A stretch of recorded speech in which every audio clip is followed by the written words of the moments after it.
It's making me upset right now. I know these people fighting for me and they don't even know me. I thank y'all. I just don't want us to make a mistake again. Y'all some good people. We can all agree on that. Y'all some good people out here. There's no animosity for me for anybody except for the people. I'm talking about the malevolent tumors and the cancer that are running our village and township. That's my focus right now. Everything else can wait. Has joined. We got another caller. Hold on, people. Hi. Hey, come on, caller. Hi. Hey.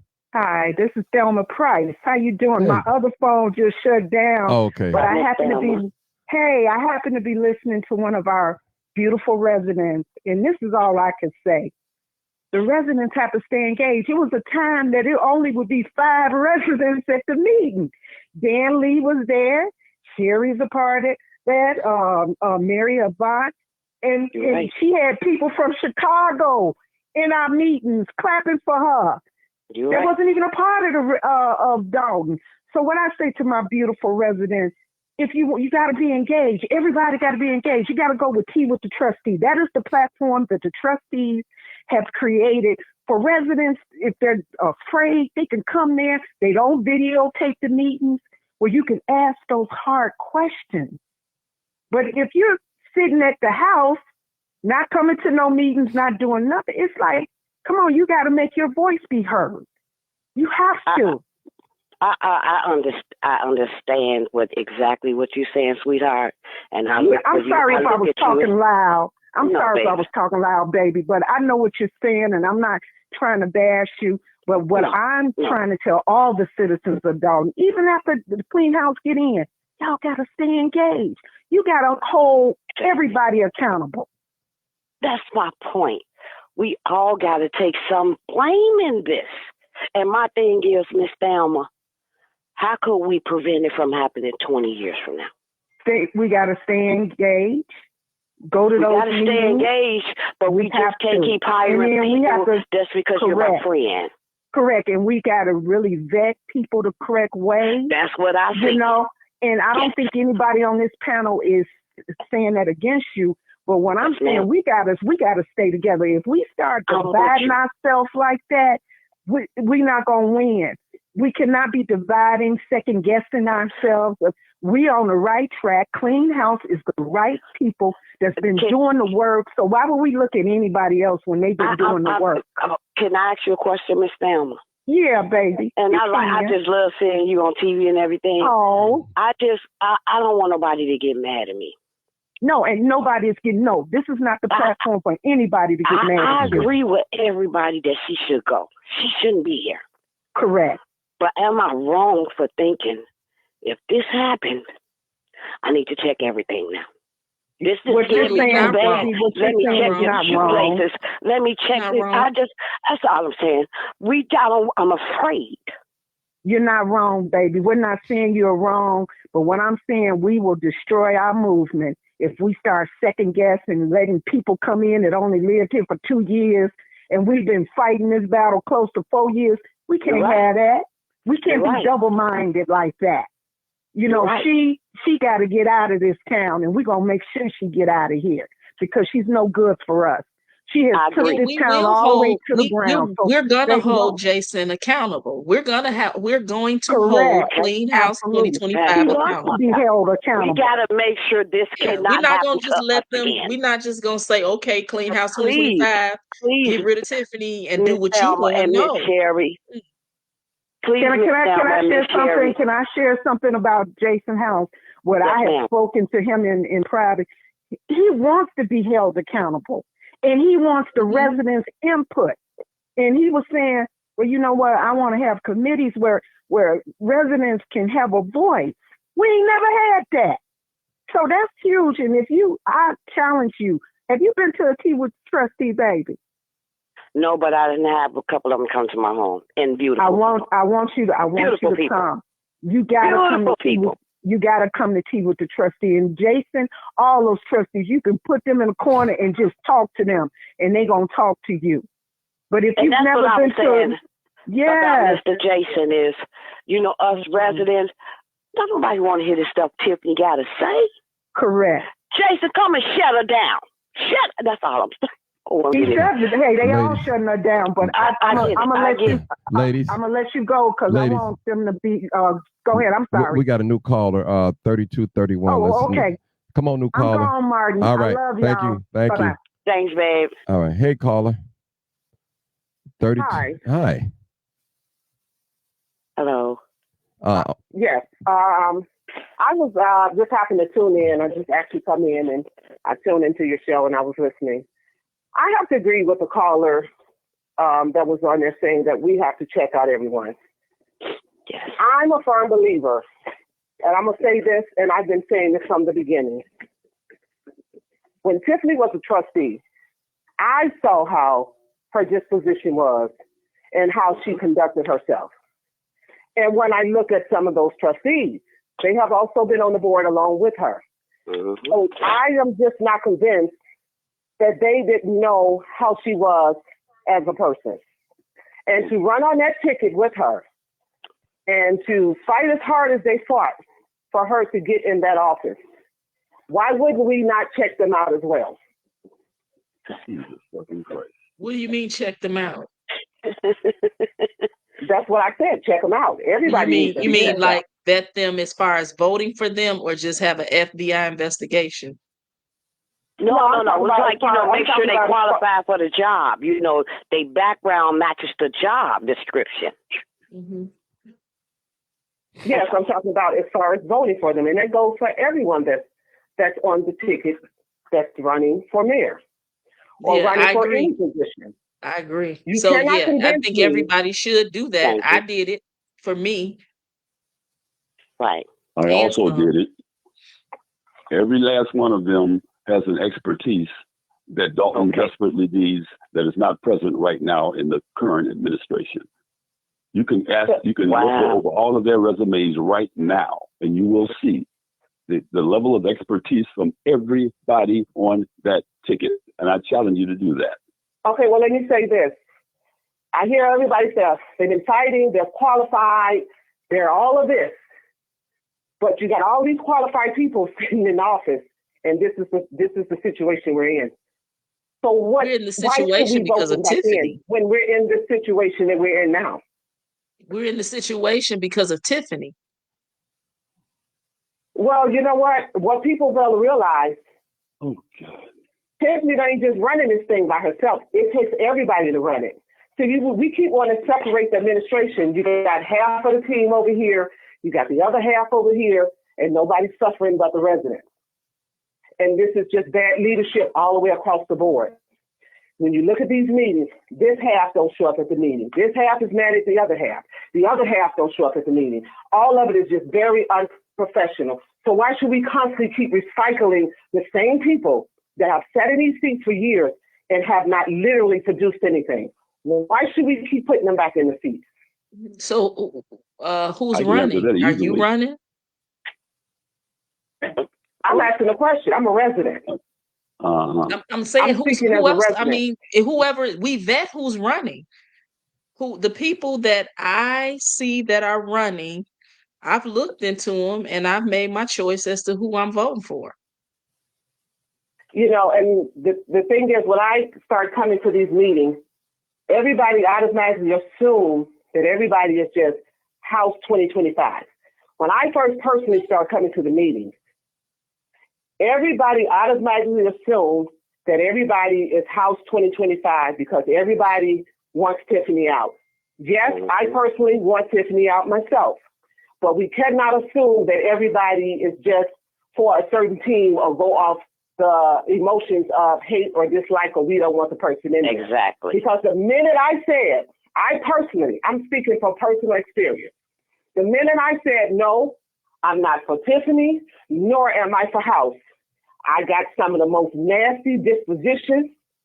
One of the people right now. All this hate, all this anger. Oh, if you're not for us, you must be a Tiffany fan, or you must be on Tiffany team. You guys act as if, and I'm talking to all of the House 2025 people, you guys act as if we're not supposed to have a mind of our own, or we're not supposed to think for ourselves. That's you why I say I'm not wrong. Okay, so if you're not for Tiffany and you're not for House, then who are you? I mean, who else is there? No, I know who you know who I am. You know who I am. I do now. And as I say, I wasn't sure. And then no, you don't have to. Again, if you're not for Team House and you're not for Tiffany, then who are you for? Then vote for that person. Whoever I'm gonna do that. Do it really matter. You know what I mean? I'm not personally telling anybody who they have to vote for. But what I'm saying is everybody can be vetted. Sweetheart. Everybody can be vetted. Sweetheart. And everybody can vote for whoever they want to vote for. Okay, exactly. And why do we have to have all this animosity just because I don't agree with you? Come on, people, we better than this. And this is what I'm saying. And this we is where this. And this is where I received all the animosity. Because the minute I say I'm not for this team, I'm not for that team. Oh, she must be a Tiffany team. She must be on Tiffany team. And I've never seen people so angry because they don't get to produce the narrative that they want. If you don't say it how they want it said, if you don't do it how they want to do it, then here comes the anger and the nasty dispositions. And I've experienced that and the sad part about it is, I would expect to have gotten this type of disposition from Tiffany people since she's so awful and all this other stuff. But you know who I received it from? I've been receiving it from House people. Even you, Miss Sherry, with some of the little comments and the snare and the little nasty remarks. So this is why I say to everyone. This is why I say to everyone, research everybody. So now that the people know that they have an option, then let's do our research on everyone. Because I am a firm believer that you all started with that girl, you all ran hard with her. Most of the people that's raising the most hell. Because see, I can stand here and say this. Because when I looked at Mrs. Henyard, she didn't get my vote. When I looked at Mr. Andrews, he didn't get my vote. When I looked and researched these people, they did not get my vote because I researched. I knew the history of Tiffany. I saw the criminal background. I knew all of that. And I'm quite sure a lot of you all knew that. I've watched those meetings, but yet you guys endorsed her. You worked hard. You ran hard. You did everything damnable to get that girl in that seat. And now that the fallout has taken place, now you all get mad about anybody that don't say their Team House. You all get pissed off. That's not true. Dispositions are made. No, yes, it's true because Mr. Dan, I remember when you came in. Because when you came in, I listened. When you came in and made your speech at the meeting. When I came in, Mr. Dan, you were one of the main ones that kept coming around. I didn't say anything about you. Your actions was nasty. Your actions were very nasty. No. You kept turning around. I'm just trying to tell you what happened. Mr. Dan, I've experienced your nastiness. And it was not pleasant. It was not nice. You didn't have to say anything. Your demeanor, your disposition. Every time I ask a question, every time I ask a question, every time I raise my hand and ask a question at the TV. Oh, you talking about when they were taking questions off the notes and then you kept interrupting them? No, because everybody else had a turn. That's what I know. No, sorry, no. You had a system and you didn't want to do it. You were rude and you were nasty. And I have experienced a lot of rude and nastiness from the House 2025 people. That's what I'm saying. So you all actions now. Let's not telling the truth now, so I just. No, I am telling the truth. I'm telling you my experience. Because you keep talking over me. Because you won't let me. Because the last I checked, I was 3231. Last I checked, I was the one who actually had the line, and I'm telling you my experience. You were not nice. Okay. A lot of those trustees were not nice. They were rude. They were disrespectful. Listen to you. Come on, people. Let's bring it back down 3 notches. Okay. Let's bring it back down 3 notches. Okay. Come on. I'm done with it. I'm not going to even go there. Okay. Okay. Hey, let me ask y'all a question. I got a question. Young lady, I got a question. We can't let this jump. Yeah, we've been going good. I have a question. Now, if she's not for Team 25 and she's not for Tiffany, who she's going to vote for? She's just going to sit it out. That's the only option she have right now until the general election. No. It's other people running. Oh, it is? It's other people running. Who running? Yeah, Let me know, people. Let me know. I don't know. You got a Republican running, a female. Well, first of all, and this is, Mr. Martin, let me tell you, I am Casundra Jordan-Hopson. I am the independent candidate that's running. Okay. I am not a Republican. I am the young lady that's running. Because at the end of the day, when I look at what is, we got somebody civilized running. Well, when I look at what has been before us, I said before I put another person in office, I will throw my hat in this race because the people need to have other choices. Because when I went to that meeting, and this is where everyone gets pissed off at. When I went to that meeting and I stood up on the podium, and this is for Mrs. Vivian Allen, because I hear her on here, little Miss Messy Boo. When I stood up and said, you all should be responsible for the choice that you all have made. And mostly everyone that come to this meeting, you pissed off, you mad, you angry, you upset. And I don't understand why, because you guys are the one that voted and put this young lady in office. So you have to take some responsibility for the choices that you have made. So this is where all. So how do you take responsibility? How do you take responsibility? Well, Miss Sherry, as I recall, you were one of the main ones, the Tiffany. So and this is what I'm saying. Listen, guys, I'm not going to do this with you. Don't all that what I did and this and that and the third. None of that. Because you hollering, you talking crazy. You've been talking crazy and going off and yelling and all that.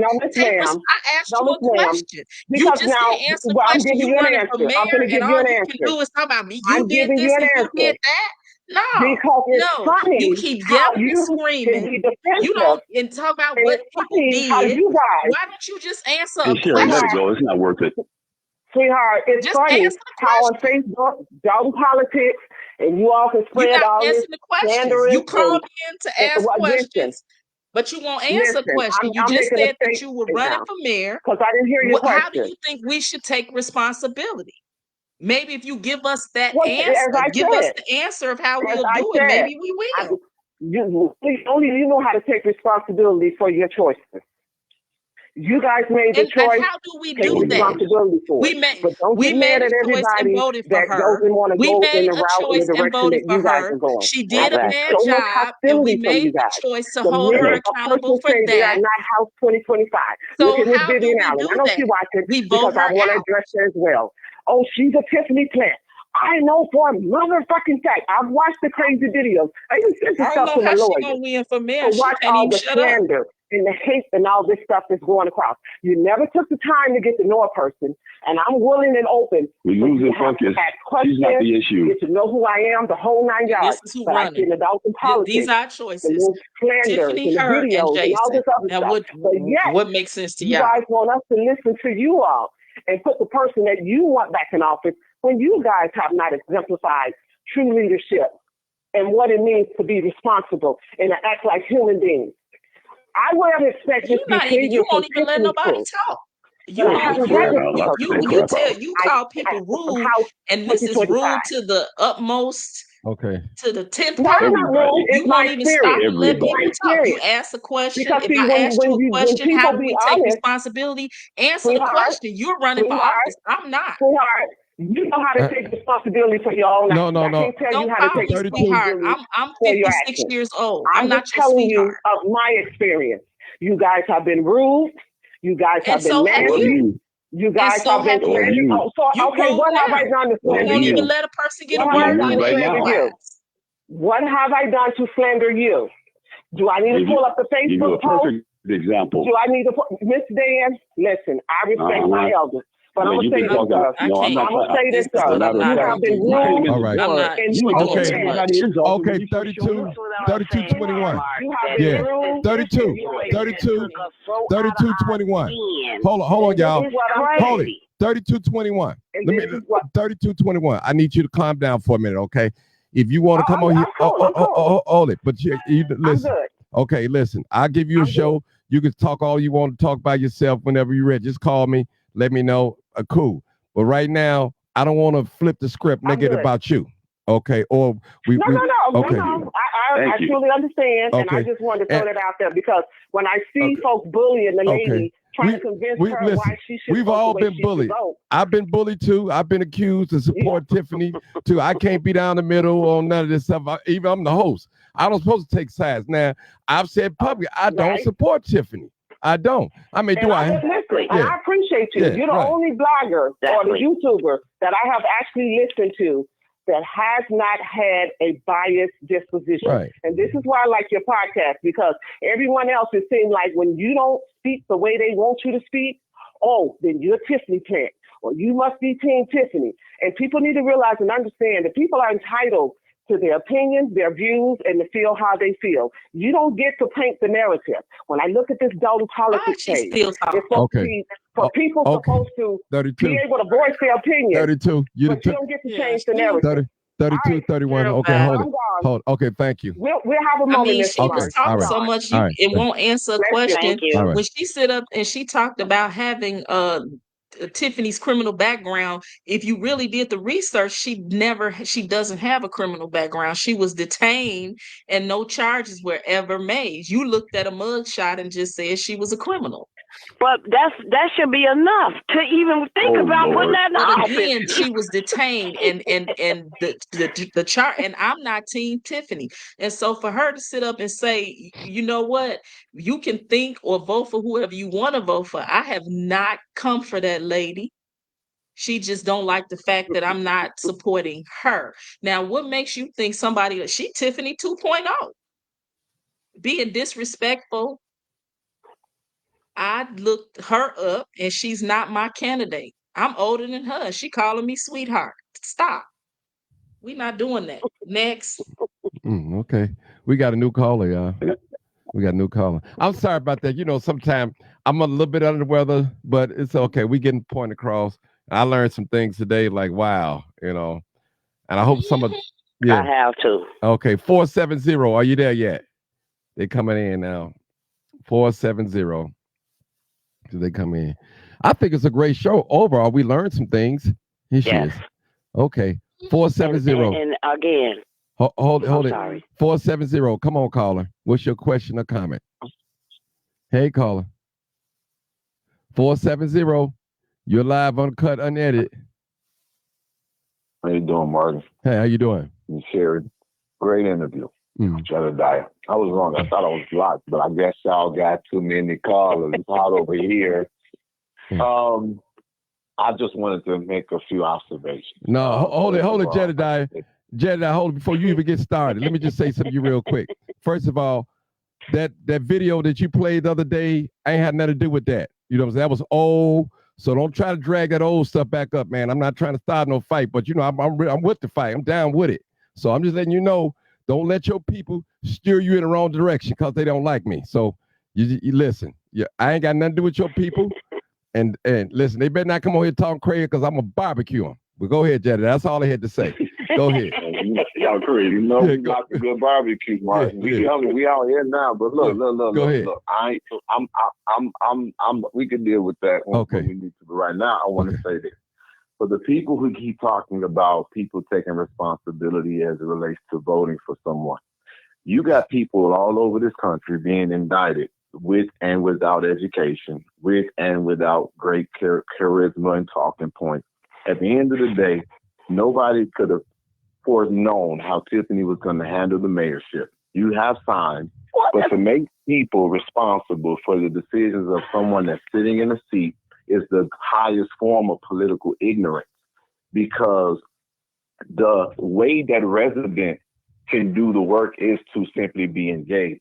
You cannot, a person is going to get in a seat and then their character is going to show. Now, character was there before she got to see Jed. You see that girl talking crazy as a trustee. Come on, Jed. So that is what everybody appreciated, because at that time it was a Hey Riley train. Everybody appreciated her fire and her fight. That is how she got close to Frank Zuccarelli. So what I always am astonished by is how people can love you one moment for what you do and then hate you the next when you're the same person. And so you're right. But the issue for this situation is the reason why Tiffany started to bleed out is because within the last few months, people actually came together and put pressure at places where she used to scare them. And when they really got organized and really started getting information that they were locked out of, and people started to turn, then that's when people started to see her in her weakness and fight harder. This fight is so misdirected because everybody keep trying to figure out who to blame. The only person to blame for the mayoralship and the township is Tiffany Hinyard because she is at the helm. Everybody trying to find responsibility with everybody else is crazy. Now, personally, I have been trying, and I'm not trying to be. I don't care what nobody say. I'm not paid, but now I have done an extensive check on things. And this is going to be my opinion, and I am not a resident, but I do have family members there who support Tiffany, by the way. But what is crazy for me is that, like even a moment ago, what I think Cassandra, I might be. Let me just put it like this: if you're getting on a call as a political candidate and you're speaking, you don't no longer get to speak or for the residents. Now you speak as a candidate. So as transparency requires, you got to be willing to introduce yourself so that people can know that you're going to give a different presentation than what they had. So my heart bleeds for Cassandra because I'm listening and I'm like, okay, you're the woman in the race, but when we listen to you, you sound like you fighting what Tiffany. You ain't going through half of what Tiffany been going through, and you responding just like her. That's a bad sign. But does that tell me how she's gonna govern? Does that make me know she's a plan? Does that tell me about her background and qualifications? No. So the only thing I can do as a voter is engage her. Show up at every forum. Show up at every public event. Engage Jason. Engage people trying to say Jason weak because he's not responding. But if you got sense, winners don't respond to everybody, and people with class don't either. But people are always looking for a narrative to push drama and entertainment. So that's the one comment that I want to make. And for the people who are organized, stay organized. Stay unified, no matter which one of us y'all like or you don't like. That's the only reason why y'all got the results y'all got. Keep going. Brother Jedediah, I finally agree with you. God dog Perfect. He said he could have said it no better. Listen, I didn't know she was a candidate. I really didn't know, brother. Trust me, I did not know. People, this live, uncut, unedited. So it was nothing. And she's angry because she wants support, but then she doesn't know how to get support. You can't spit on somebody and think they're gonna support you. And again, I have said little of nothing other than maybe laugh at some stuff. And then I did post a hot mic video that somebody sent to me where she was talking to an employee or former employee or whatever he is. She was talking to him about getting her leaves picked up. Now, I have not even really engaged her, and I'm not going to. She's not getting my vote. But again, people keep saying they're not for Jason and they're not for Tiffany. And if they're not for Jason, Tiffany, or her, then who else is there to vote for? I vetted who I'm voting for. I vetted who I'm voting for. And but again, okay, Shirley. It's Tiffany's. I'm sorry, babe. So you entitled to that? No. I'm not finished. Let me finish, please. I'm sorry, babe. I'm sorry. We have to do what's best for us as a community, and for me, with doing the research and doing the vetting that because people will say all day what we need to do, and they haven't. They just came in and said, "Hey, I don't know." Jedediah has investigated. He knows. The people that I mentioned, Mary, Valerie, Thelma, Danley, and others, because it's more than just them. They have been in it. They have been doing the investigations. They have been asking the questions. And so that's why they came up with who they came up with. As far as an FBI investigation, the FBI figures out who they investigate. I can't call them up and say, investigate this person, Stan, that person, that person. They do it based on what they have the evidence of, not what we want them to do.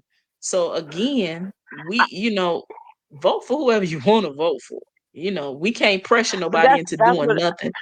But we know exactly what we want to do, and we know that we've talked to these people, and we've been in the meetings, and they've been in the trenches with us when we've been bullied, harassed, beat up, no services, and all that type of stuff.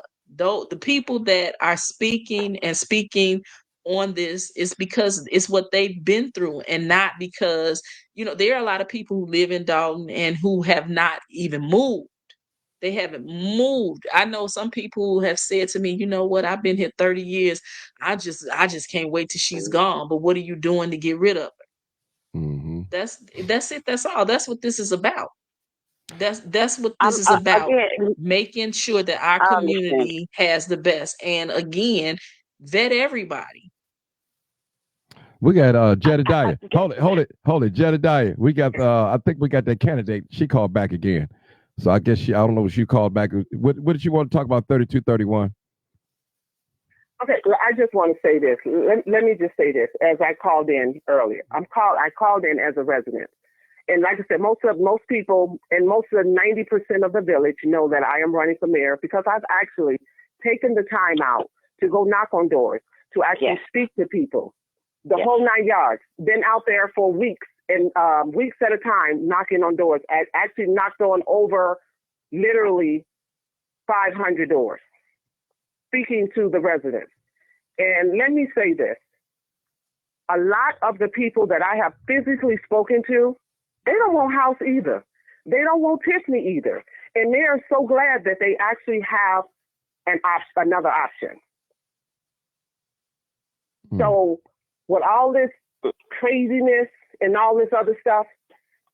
And one of the main reasons I threw my hat in this race, because when I look at what our options was, I made up in my mind that I am going to run for mayor and fight for this village, because we got to stop recycling the same old politicians and keep expecting a different result. I would be impressed with these people, maybe somewhat so, if they have not already been in these seats. But these are people that have been in these seats for years. And it's a sad thing to say is that it took me running for mayor for them to actually show up on my block and actually try to get some work done and get stuff handled.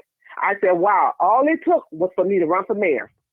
And now I start seeing more of them than I have ever seen. These are people that have sat in position. I've never seen them before. When I had Ed Steve to go off on me at Food for Less when we were campaigning, everybody shouted, I don't know you. I don't know you. I've never seen you. Well, here's the thing, sweetheart. I pay you guys as a resident that owns multiple properties here in Dalton. Do you know how much taxes I shove out per year? So to have these people sitting in office and you never see them, and then they act like, oh, well, you got to come to the meetings, or you must come with T to the trustees. Well, you know what? Oftentimes, everybody can't make it to the meetings, and everybody won't have the privilege to come sit and talk with T at the trustees. So in the meantime, when do they ever come out of those seats and actually come out in the neighborhood and talk with the residents? I've spoken with so many residents. Okay. And that was one of their number one complaints. I'm going to give you. Go ahead, Jedediah. May I respond? Go ahead. I just want to say, I'll say this now. I'm not on the show, so I just want to say this to you, Casundra. I have dealt with a lot of government officials. First of all, I think that it is a short-sighted and this is just me being constructive. Okay. I think that it's very short-sighted that every time that I've heard you speak, you're speaking about other people's contributions or the lack thereof. And for you to be a candidate, I think that it'll probably be best or better if people figured out what your actual plan was or agenda was. This can't be going against them because they're not working when you all have a multi-million-dollar deficit in your village where vital services are really threatened. But what really, really strikes me strange in your presentation is that you're running for the chief executive office seat of Dalton. The problem with Tiffany is she don't understand government. She thinks that it's her trustee, it's her this, it's her that. You, as a candidate, must know that as the mayor, it is your responsibility to handle the day-to-day of the community. A trustee in a village this size is simply the checks and balances. They don't have the money, the infrastructure. They don't have the resources, unless given by a mayor, to actually go out there and just simply connect with the residents because they're the voice. In other words, it's actually supposed to be in this model the other way around.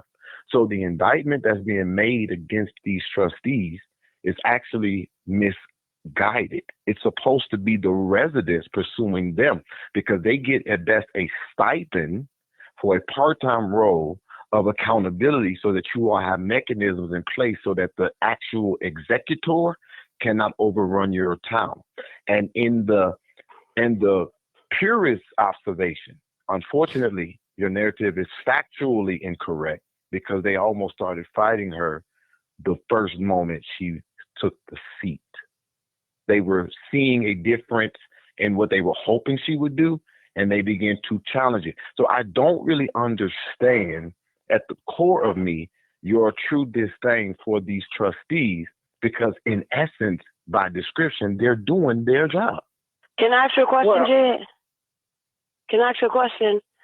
Okay, I mean, I'm going to get off the show because this is not about. No, Jed, no, don't you go nowhere. Let me ask you this question. No, this is Martin. Come on. I wish you would let her respond to that. Yeah, let her respond. You're right. You're right. Let her respond. You're right. And she's going to respond. You're right. Okay, well, who am I responding to again? Jedediah Brown. Jed. Okay, Jed. Now, I understand your team house, and you've been that from day one. I've heard you say That's the problem. numerous He didn't say that. of times. He didn't say that. No. I've heard on your I've heard on this broadcast numerous of times. House 2025. Yes. He's going with Jason. He's going with House, whatever the case is. But you're not answering his question. I'm getting ready to answer the question. Team House or Team You or Team Tiffany? What he said was valid. Answer the question. Okay. Can I answer the question? I'm just doing what you do. I'm just doing what you do. Oh, well, what sweetheart? Don't call me sweetheart. Whoever you are. I'm not your sweetheart. I'm 56 years old. You're gonna ask me to answer the question. Okay, and I'm almost 60, and my name is Casundra. Thank you. So as I was saying, I've spoken with numerous of these residents, and I get all of that what you're saying. But if we keep saying it's about the residents, it's about the people, then guess what? Sometimes we got to come out from inside those desks. And behind some of those desks, those chairs or whatever the case is. And we have to get out amongst the community and meet the people where they're at. Because let me tell you this, when I went to that tea with trustees, to me, it felt like a day wasted. I didn't feel no more empowered or learn anything else outside of what was already talked about in the regular meeting. And then half the time when you go to the meetings, you can't really get an understanding of anything because you have certain individuals that made it their job to cut up, act a fool, cuss, overshout. You can't hear anything, and then nothing gets resolved. So I get it, all that. I appreciate your constructive criticism, the whole 9 yards. But at the end of the day, I'm going to keep saying this, and I'm going to say it till I'm blue in the face. It's about these residents and these people that sit in office that enjoy my taxes because I actually live here, and I pay taxes on multiple houses. I want to see your face outside when it's only time for elections.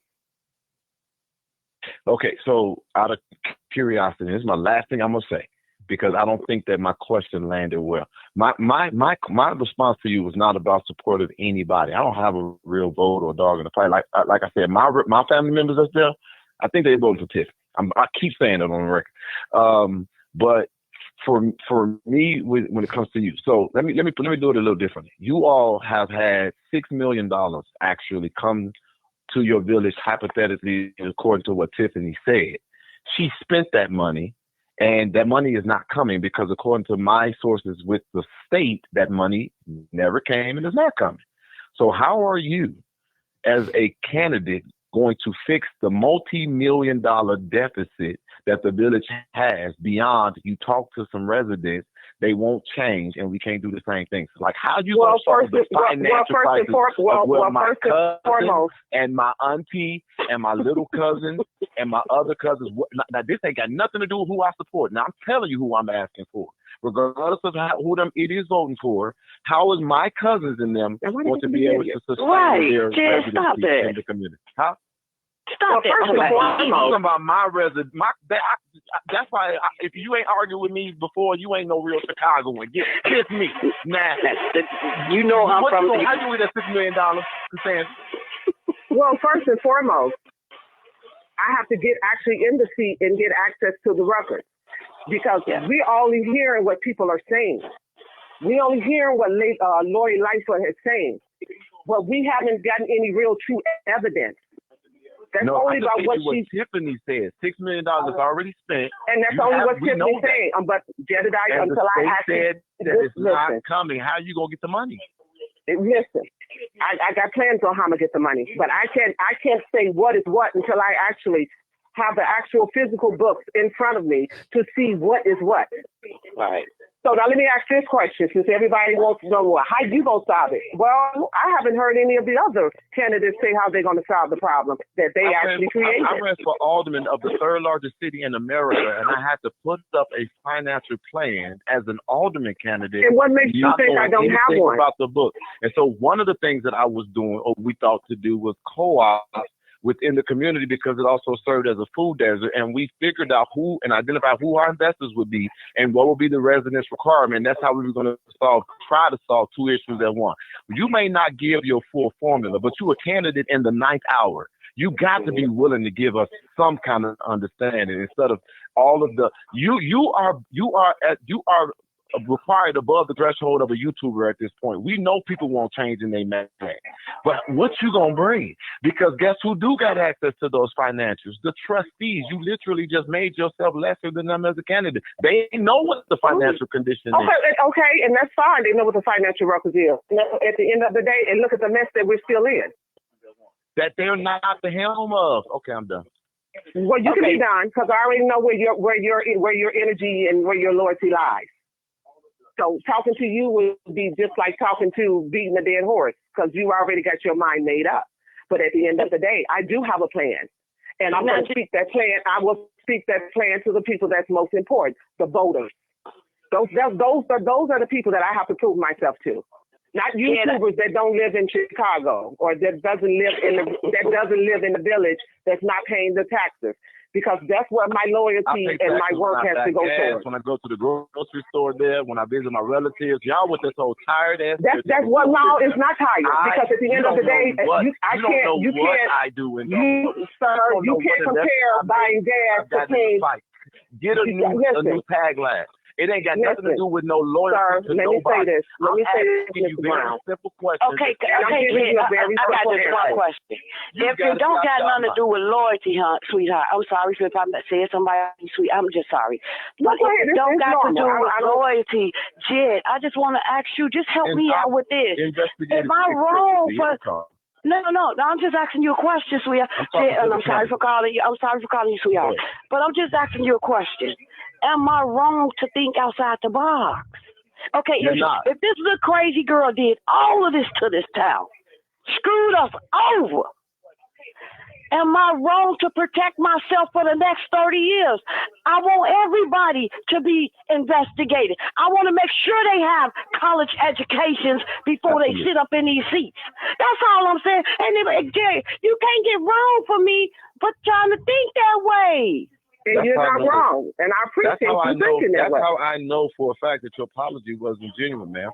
Because they've already said to you that they acknowledge. You're the one that was talking on Burgundy this morning, correct? Yep. So you've already acknowledged that you were with them and you understand I'm with who? And all of these things. No. If you heard the thing, I clearly said I'm not with Tiffany, nor I'm not with House 2025. I'm going to try to answer your question. So the problem with these issues is that we just want to talk just to be talking. I live here. If I may, and I know, I told you I listened to you this morning. So we know that basically y'all at the point where y'all got to vote now. Y'all have the three candidates. Y'all had every opportunity to. I agree with y'all 1,000%. Okay. She got to go. Now, she got to go. I may. Okay, and this is what people do. They use the talking point that people can be palatable with, but then who they are at the core comes out in the undercurrent of the conversation. This morning, you were not talking favorable to the trustees at all. Ask Martin. So you looking at that one show. I was on Martin before that. And Martin, tell them what I said. That we just be talking to be talking. It's people in the comments. But no, I'm being passionate about this. And I don't want to argue with none of y'all. I respect all of y'all. Can I please just make the comment? I just want to really, really make the point. You're not wrong. But really, what the issue is that the timing of what you're asking is too late for that. So now you only have the opportunity to research the people that's candidates. And then here becomes the conversation. What did you find? And is it true? And is it rumor? That's what I agree with you right now. I agree with you. Hold it, y'all. Because you also said you don't go to the meetings, and you said why? And you also help. It's an embarrassment. You know that's his embarrassment. Come on, Jen. Right now, and you're coupled up with somebody who's now investigated for. Listen to what I'm saying to you. Somebody who is now coupled with an investigation into real estate. I'm just a regular resident calling in. I'm telling you a lot right now. You ain't even trying to hear me. I'm listening to you, babe. Yes, I am. With a woman who was investigated for a real estate transfer. Well, oh my God, never mind. Forget it. Hey, no, Jed, don't do me like that. I'm just gonna stop talking, Sherry. No, because I respect you as well. You know what, Jedediah? Listen, Jedediah, you were making good points. I'm trying to hear you, but when they're talking over you because they don't want you to make the points. Jed is a fool. Okay, listen, Cassandra, hold on, Jed, I think. Now, was it said that you was gonna turn the Dalton over to the state? I'm hearing that too. Is that true or false? Let me say this. If you look at the state in which we're in, and with all the chaos that's going on, and you got trustees and you got a mayor that cannot work and get along, at the rate that they're going, the state probably would come in and take over. And I would somewhat personally recommend that it takes over if they can't come together and learn how to work together. This is the problem with this administration. I've watched the trustees not come to meetings. I've watched the mayor not come to meetings. And I'm saying to myself, why can't these people put their differences to the side and work together for one common goal? If you don't say you like this one, you get penalized. If you don't say you like this one, you get penalized. And this is some of the most foolish, childish stuff I have ever seen in my life. And this is why I say it's time to clean the whole house. Everybody needs to go. The village needs a fresh start. You don't need anyone that's been sitting in those seats before, honestly, back in office. Because clearly they can't come together long enough for the water to get hot. Okay. Because it's just been so much fighting, so much chaos. It's just been an embarrassment. You can't even go up the street into another suburb or anywhere else. And people are asking questions all over just literally all over the world. And this is why I say this. It's just time to clean the whole house. I appreciate all your efforts. I appreciate all your work. I appreciate all of that. But at the end of the day, we're still in a crap show. And this is just time for new leadership all the way around the corner. Okay. Hold it right there. We got a new caller. That's where I'm at with it. I have a question for the host. No. You don't have no questions, sir. No, you don't have no questions, sir. I told you that. You don't have no question here. We got a new caller, 9461. Go ahead. 9461. Go ahead. Hi, go ahead. Am I 9461? Yes, you are. Martin. Yes, you are. First lady. Hi. Okay, I just wanted to jump on here real quick. Just to say thank you. This is the best episode you run this week. Miss Sherry, your integrity, don't let nobody make you lose it. Martin, you're the greatest host. Mr. Lee, Mr. Lee is like my daddy, a fighter. The young lady that wears that black T-shirt and say you're going to jail, I'm going to get me one, baby. And for the ladies that's playing the games, stop playing games, baby, because you know how it goes. It goes just like this. When you get ready to go to vote, nobody's going to see who you cast your vote for. You can tell people you're with this person. But baby, when you walk out that door, you tell the other constituents, I voted for you. You know I did, girl. Okay? So don't get on here playing games. Martin is about the business. Now, if he's going to be about the business of Dalton, everybody put something in that boy's cash app and leave it alone. All right. That's all. And then if not, get off the phone. You know what? Can I say? Can I say something? Down. When I she's don't done. want to see Mr. Lee. Hello? Yeah, Mama House. Hold on. I don't want to see Mr. Lee. Go ahead. Go ahead, Mama House. Come out. Because Mr. Lee can read you your rights. And the man has integrity. He speaks very well. He told the lady, it is about the business of Dalton. And if you heard me, ma'am, I did state that I agreed with him. One problem. When people are speaking, let them finish. I said, excuse me. I said, excuse me.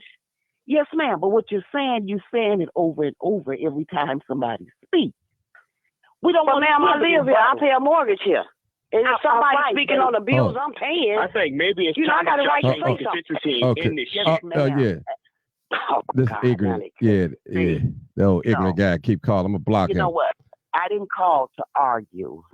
I called just to say that this was a good summation today. When you went to serve the Lord, baby, it's gonna work out all right, y'all. Keep doing what you're doing, and if you're doing it from your heart and God sees it, y'all ain't got nothing to worry about in Dalton. And for the Republican lady, Cassandra, I'm not Republican, honey. I'm independent. Well, baby, whatever you are, it took you all this time today, on the Lord's day, to come up with that you're running. All you had to do was just get on right on the phone and say who you were, and let people know. You're hitting the sweetheart. Sweetheart. Well, see, now let me stop you there. I'm old enough to be your mother because I'm 73. Well, I'm not that far from you. Okay. So I appreciate it. But I don't, let me see, and this is what I don't like.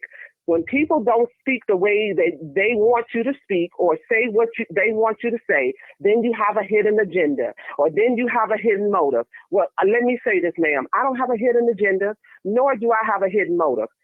The Lord released me in this season to run for mayor. I am on assignment and I'm going to do what I've been called to do. Now, whether you guys vote for me or not, hey, let the polls speak for themselves. But you do know at this day, an hour and time, you do have a choice. You have more than House. You have more than Henyard. Now you have Mrs. Jordan on the ballot. So at the end of the day, I'm not knocking anybody over the head. I'm not jumping through any hoops.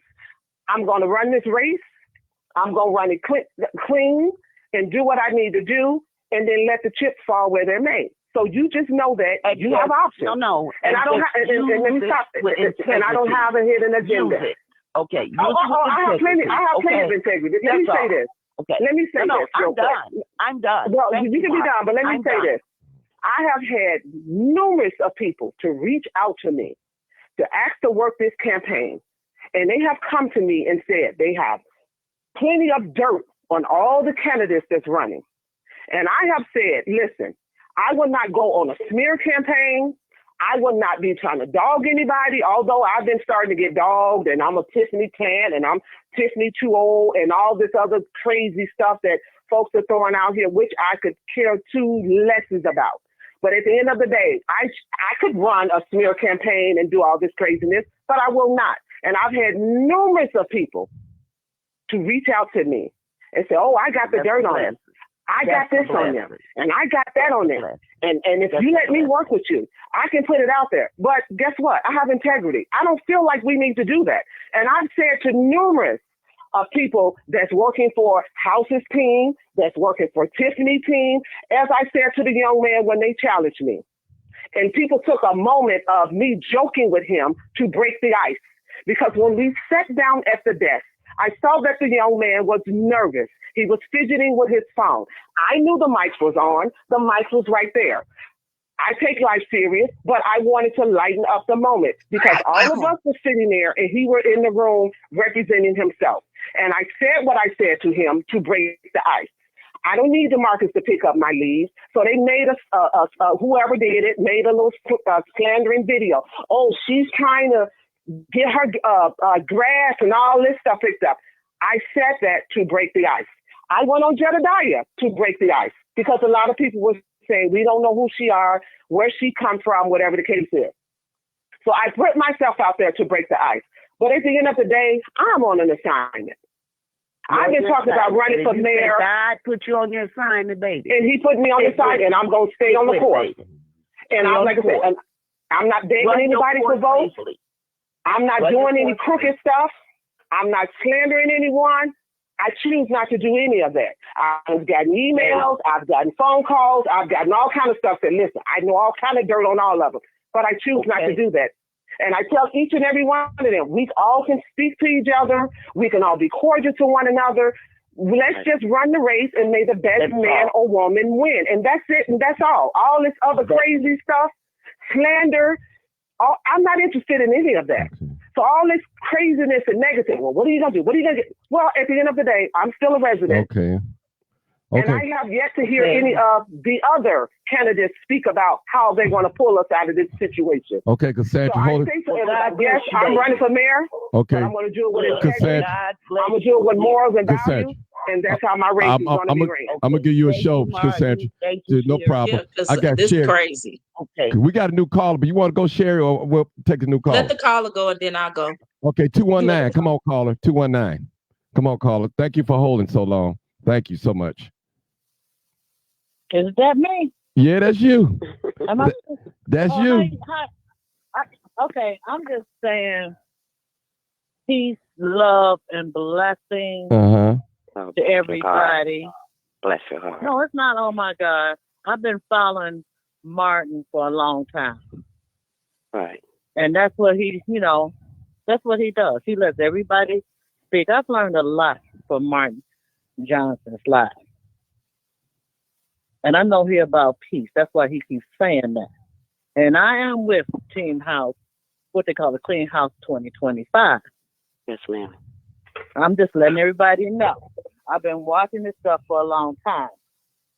And when people come unhinged, I question that. And I'm a senior citizen too. It's just a lot of mess going on. I see a lot of senior citizens sitting up in there, and they be lying. They be lying. Person. And I'm not mentioning no names. Yes, ma'am. And I know they lie. I know they don't need food or nothing. And I know that for a fact.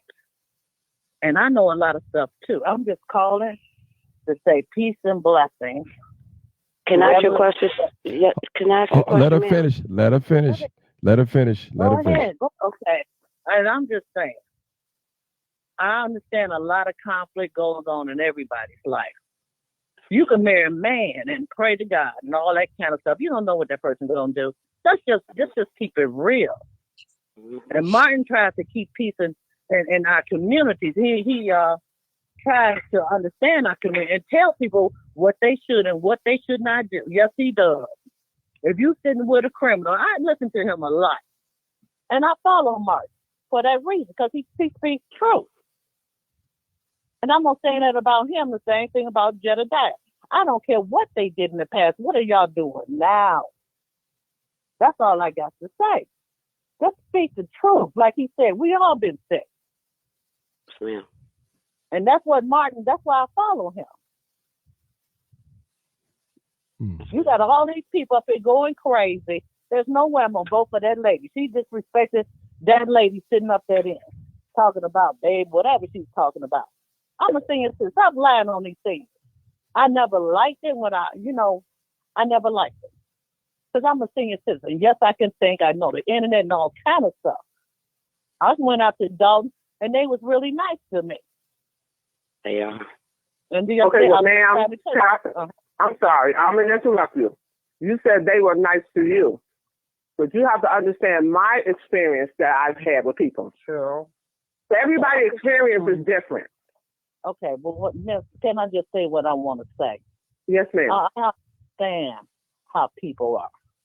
You got to be a people person, number one. And I'm a people person. People just love me. And I'm that's just my gift. You got to love people for the cause and what they stand for. When they put that stuff about that girl got raped, I came out there just to meet her because I had people in my family that got raped. I understand how that girl felt. I had somebody, I don't want to put it out there like that. I got friends adults. And when she came to me and said that man raped me, I believed her. That's why I came out there. For her. It had nothing to do with them. I thought, whatever. You know, I just speak the truth. And I met Jedediah Brown, and I don't believe whatever they say about him. I know that y'all just trying to attack that man. The same thing y'all do with Mark. People are going to do whatever they want to do. When you pull the curtain, they're going to vote for whoever they want to.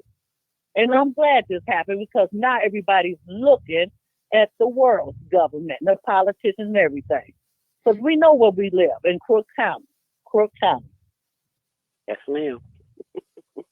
And they did go downtown to the city hall, and they saying names now. And I told everybody after listening to Martin Johnson's live about how this was turning red. They didn't believe me. And I asked the young people, who you gonna vote for? And they said they not voting for Tiffany Henry, whatever her name. You know what I'm talking about. You know, I get kind of emotional too because I know our government is corrupt. Our government is corrupt. Mm-hmm. Please understand that. They're not for us. Just get the right people with the sincere hearts up in there. Forget about their background. Exactly. It has nothing to do with that. Yes, ma'am. Okay. I'm just letting everybody know. Y'all need to stop all that bickering back and forth. Okay. Sherry? I really want to thank her, Martin. Yeah, go ahead. I really want to thank that young lady and everything because it's good to have a conversation in calm. I don't agree with her. She don't agree with me. But you see how calm that was? Mm-hmm. Come on, people. We can disagree and be calm and still laugh and be a family tomorrow. But that's what I'm all about it's here. Okay. That's what I'm all about. I tell people, sir. Democrats, Republicans, black, white, rich, or poor, we all welcome. We all got a voice. You know what I'm saying? We all got a voice. Now, we ain't going to always agree. Listen, most of the time, a lot of people don't agree with me. But guess what? I'm going to hear them out. And that's all we have to do. I'm not going to let my emotions supersede me paying attention to what the person's saying. But let me get to Sherry real quick because she's been holding on for. Then we got another caller, Sherry, after you. Yes, she is. Okay, go ahead, Sherry. You can take the caller. You can take the caller. Take the call. Okay. I'm here. I ain't going nowhere. Okay. Mark, go ahead. Mark, can I just say one thing before you interject? When Jedediah came on live, you did mention about some stuff that was posted. Right. You said, Jedediah, before you get on here, please don't start that. You see how he handled that? Yeah. And that's what I'm trying to tell you. They are not enemies. Exactly. And I learned that from Martin. And I learned that from Jedediah. Jedediah may not know who I am. I'm the card lady, Jedediah. He know who I am. I don't want to, he don't. But I'm just saying. And I learned that from being on Martin's live because he's trying to help our community. That's it. Exactly. Thank you. And that's what he taught me. And Jedediah has taught me too about suffering pain. That's what it's about. So y'all just keep yourselves together. And I'm going on. Ma'am. Thank you. Eric Cole. Miss Sherry. Go ahead, Mama House. Sorry. Go ahead. Go real quick. We got a new call, but go ahead, Mama House, real quick if you want to say something. Yeah. I was saying Miss Sherry and Mr. Lee. Yeah. If I offended y'all, I apologize. I agree with y'all and everything, and I'm still learning. I'm still learning. Don't give up on me just because some things I don't agree with. We family out here. We gonna be okay. Mm-hmm. We don't always have to agree. That's it. And I'm still going. If I ever see y'all still have my utmost respect. Well, I will say this: Please if I was angry with everybody who disagreed with me all the time, and since I've been fighting this fight, I wouldn't have anybody to talk to. So it's not about that. It's about, and if you really pay attention, everything was fine until who started talking? Everybody. I mean, even during the disagreements. I mean, Jedediah made a statement. I mean, he came with the facts. I mean, and we all know this, and asked a question. And if you're a candidate and won't even answer the question, that's a problem. And again, I have not like come for Miss Jordan. I have not come for Miss Jordan. I've witnessed people come for Miss Jordan. I got other stuff to think about. Coming for her is not my thing because I'm not really concerned with that. I do believe that everybody should vote for who they want to vote for. And again, overwhelmingly, the village is going with Jason House and Brittany Norwood and Edward Steve and Kiana Belcher because they've been in the trenches with us and they have been doing the work. And another thing is when you say the administration, if you running for something, you need to know what it is. The board is not the administration. The administration is with the mayor. The administration and the mayor are together. The board is the checks and balances. They have been trying to do checks and balances, but law enforcement and judges have to be a part of helping them do that. They cannot make her do anything. And it's not that people are fighting with her and they're fighting. They're just trying to get the transparency that the people have asked them to get. They didn't just, they did the recall. She kept saying they tried to take my seat. The recall was done because the residents wanted that to happen. And, coming to the meeting and just basically almost calling the residents stupid. That's what they were saying. When you get up there and say, well, we should have did and what we didn't do and how we didn't vet, nobody knows what any of us done. Just like when you say you went, when she said that she went to 500 houses, that's great. I mean, that's great. It's doing the work. That's probably what I would have said instead of insulting and hurling insults. But anyway, like I said, Jedediah asked the question. He never got the answer. And I just think that's weird. And when you ask a question and a person doesn't want to answer it, then you start talking about he's not a resident and this and that and the third, but you went on his show to talk to him. Well, yes, I did went on his show. Okay. I went on there to break the ice, as I said. Again, I went on the show but then you just said he not a red and all that mess. Come on, Martin. Next, well, I'm not doing that. Okay. I'm not doing that. I'm not doing that. That's not what I'm doing. Okay. I came on here to give information and answer questions. I'm not getting ready to go back and forth with nobody. I'll answer questions. New caller.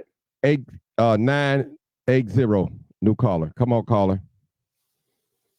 Hi, Martin. Hi, I've been watching the show from the beginning, and I listened to Casundra, and I respect you, lady.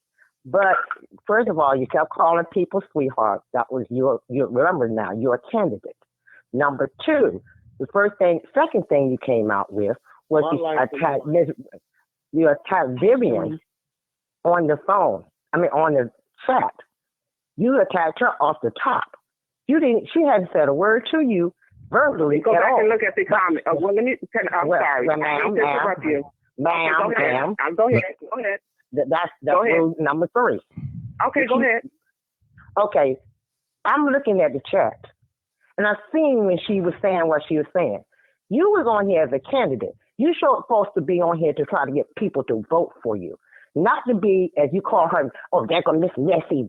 That's not a candidate that these people need right now. These people need somebody that's going to come in with some structure and show them what they need to help get out of the hole they are in.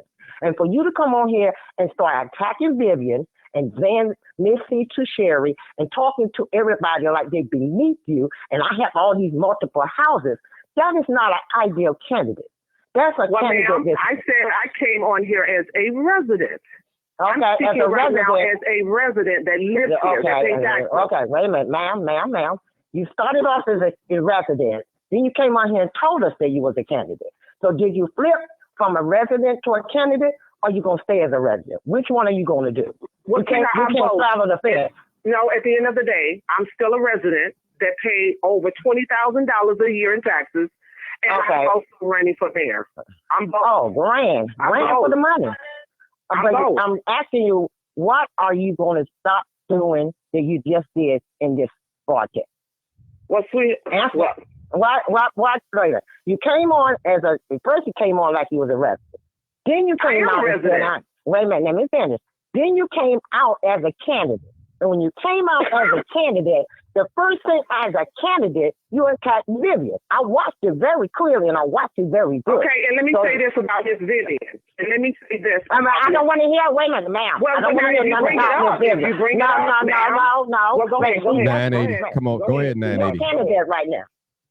Go ahead. I'm a resident right now. I'm a resident right now. Oh, good. See, now you're a resident if you want to talk about somebody, but you're a candidate when you want to talk about Dalton. Make up your mind which one you're going to talk about. Well, you make it up for me, sweetheart. I know I'm not your sweetheart. I'm not. See, that's enough. No, I asked you a question again, and please stop deflecting it. Are you a candidate now that I'm talking to? Or are you a resident? Which one are you? I'm a candidate right now that you are talking to. Okay, now, what is it that you would like to know? As a candidate, what are you going to do for the people and helping them get out of the hole they're in and the mess they're in, besides going up there and talking about getting rid of all the trustees that have been trying to deal with this for the longest? That you have no clue about what they're doing. Have you talked to any of them? Have you sat down and talked to any other trustees and find out what they have done and what they may need help in? Or did you just come up and say, okay, they all need to go? Okay, well, now let me answer the question. Now, you asked me how I talked to them. The first time, with interact. When Ed Steve grabbed my hand and said, thank you for supporting us, I said, no, let me stop you. I'm not for you all, nor am I for Tiffany. I have not been allotted the pleasure or the opportunity to speak with you. The only person that has actually spoke with me or been somewhat civil is the clerk. So I can't speak with someone because now that I'm running for mayor or I'm not Team House, then guess what? I haven't been allotted the opportunity to speak to them. Okay, have you made it your business to go up to them and make it your business? Are you hearing what I'm saying? I just said I made it my business to go speak with them. And you talk with each one of them individually and got to find out what's the ins and outs. Say, I'm running for a candidate as a mayor, and I need to know what we're dealing with so I know what I have to deal with once I become a mayor. Have you asked that question? Okay, and as I said, when I went to interact with them, the interaction was not pleasant. It was, and I was in shock because going up there to talk with them, coming to a meeting, be with the trustees, and I also went to another meeting. They were not friendly. They were not welcoming. They were not anything of the nature when they found out that I was running for mayor. So how can I sit and have a conversation with people that don't want to have a conversation? Okay. Now, you can tell me how that can be done. I would be more than glad. Can I get you guys, hold on for a second. Somebody got something playing in the background. I want you, somebody got something playing in the background is bothering me. Now, listen, Miss Cassandra, now yes, I got on the screen, it shows your voting record. So what's up with this voting record of yours? What you mean voting record? Voting record as far as a candidate, as a regular voter. You've been voting for the last couple of years? I am a regular voter. Okay. When the last time you voted? I just voted. Oh, yeah? Okay. All right, and I got your voting record on the screen here, right up on the screen. I can pull. That's fine. I do vote. Okay, all right. I vote, but if what I'm not agreeing with, I'm just not going to vote just to give one if I don't agree with who's running. Oh, okay. That is my right, isn't it? That's your right. That is your right. All right. I ain't arguing with you. Let me go to the next caller. I just want to put that out there. 662. Go ahead. 662 area code. Caller, go ahead. Hey, Martin. Hey, how you doing? Life for your life. What's going on, brother? How you doing? All right. I'm all right, man. Yeah, I'm just sitting here listening. And I can understand. Let me just say this. This is for Cassandra. She's running for office. I'm not going to beat her up, but she's my early. She's above me, I guess, older than me. But the thing about it is that I see. When you're that emotionally charged, and like I said, people can say, well, you're not from there, but that don't mean if you got family live there, it's just like you there, because they're gonna have the conversation with the other family members that may live in other states. But if I'm just listening and she seems to be, kind of emotion, or she listening to respond versus listening to understand. And so if I'm looking at that, the resident has been seeing this over the last 3 years, it's almost like a Tiffany on steroids. And that is not what the village needs. They need somebody to come together. So here's the thing. You can't alienate the trustees and then say all these people are no good, but then as a resident vote these people in, how are you going to work with them and you already feel lowly of them anyway? So that's the question. It seems like it'll be another person or Tiffany Henyard on steroids if it's somebody that you may not agree with. So that's just my opinion from what I'm listening to, and I would love to hear her respond to that. And she may very well be qualified. This is nothing against her as a person or anything. I'm just listening to her, and I would just like for that question to be answered. Right there, that's it. She's on here. Go ahead. What was the question? I didn't understand. What is he really at? What is 662. Re-ask the question again. She said she didn't understand, so you need. So what I'm saying is, when I'm listening to you, it seems like to me, and I could be wrong, you are listening to respond versus listening to understand. So the question that I have for you is, if you bash the current trustees and the people vote them back in, and let's say that you were to win the mayorship, if you have so much disdain for all the trustees and these people vote the same trustees back in, how are you going to work with these same individuals that you have alienated, or that you saying all these horrible things about, or whatever you're saying? So it comes across as you would be like another Tiffany Henyard on steroids. And I would like to know, if you're in politics, you say, well, what is your plan? And for the people in going forward, this notion that you're not going to reveal your plan, I don't agree with that, but that's just my 2 cents. But that's all I have for you. Okay, well, here's the first thing. And I want people to hear me out. I don't have any disdain for the trustees. As I stated to the young lady, when I went to the meetings, I don't have a problem with getting along with anyone. Now, when I hear, they're the dream team, they're so nice and all that, and I'm telling you my experience. When I actually went to the meeting, I was looking to have a good interaction, and I didn't get that. And this is why I say, okay, well, if this is what I am seeing, and these people actually wants to be voted back in office, then as from a resident standpoint, why would I vote them back in office, or why would I vote any of them back in office if this is the type of disposition and demeanor that I am getting from them? They were not nice. They were not welcoming. When I went to that meeting, I didn't go as a candidate. Understand, I am still a resident. But because they know I'm running, they were standoffish. They were just, I'm going to say this, and I'm going to keep saying this. It was not a nice experience, and I actually expected more. Do you understand what I'm saying? So I'm not slandering them. Right. I'm not putting them down. I have said from day one, and I've said this to all, when I look at what's going on in Dalton, when I look at what the situation is, I don't think either candidate is good for the village of Dalton. Simple fact that these people have been in these positions, they're sitting in these seats, and look at where we're at. I have a question. Now, I understand that, but let's say that we. Oh, sorry, Mark. I got a question to ask. Okay, suppose if you win, Casundra, outside of you willing to turn it over to the state, how you think you're gonna work with these trustees? It's gonna be a fight all over again. And that's why I've been saying, and this is what I want people, and when Mr. Brown asked me that question, and someone else asked me that question, they asked me and the young man that's running on my ticket, they asked us, and I know that some of the trustees, who knows, some of Tiffany people might get a seat, and some of House's people might get a seat. And as I stated to him, I don't have a problem with working with any one of them. You understand that?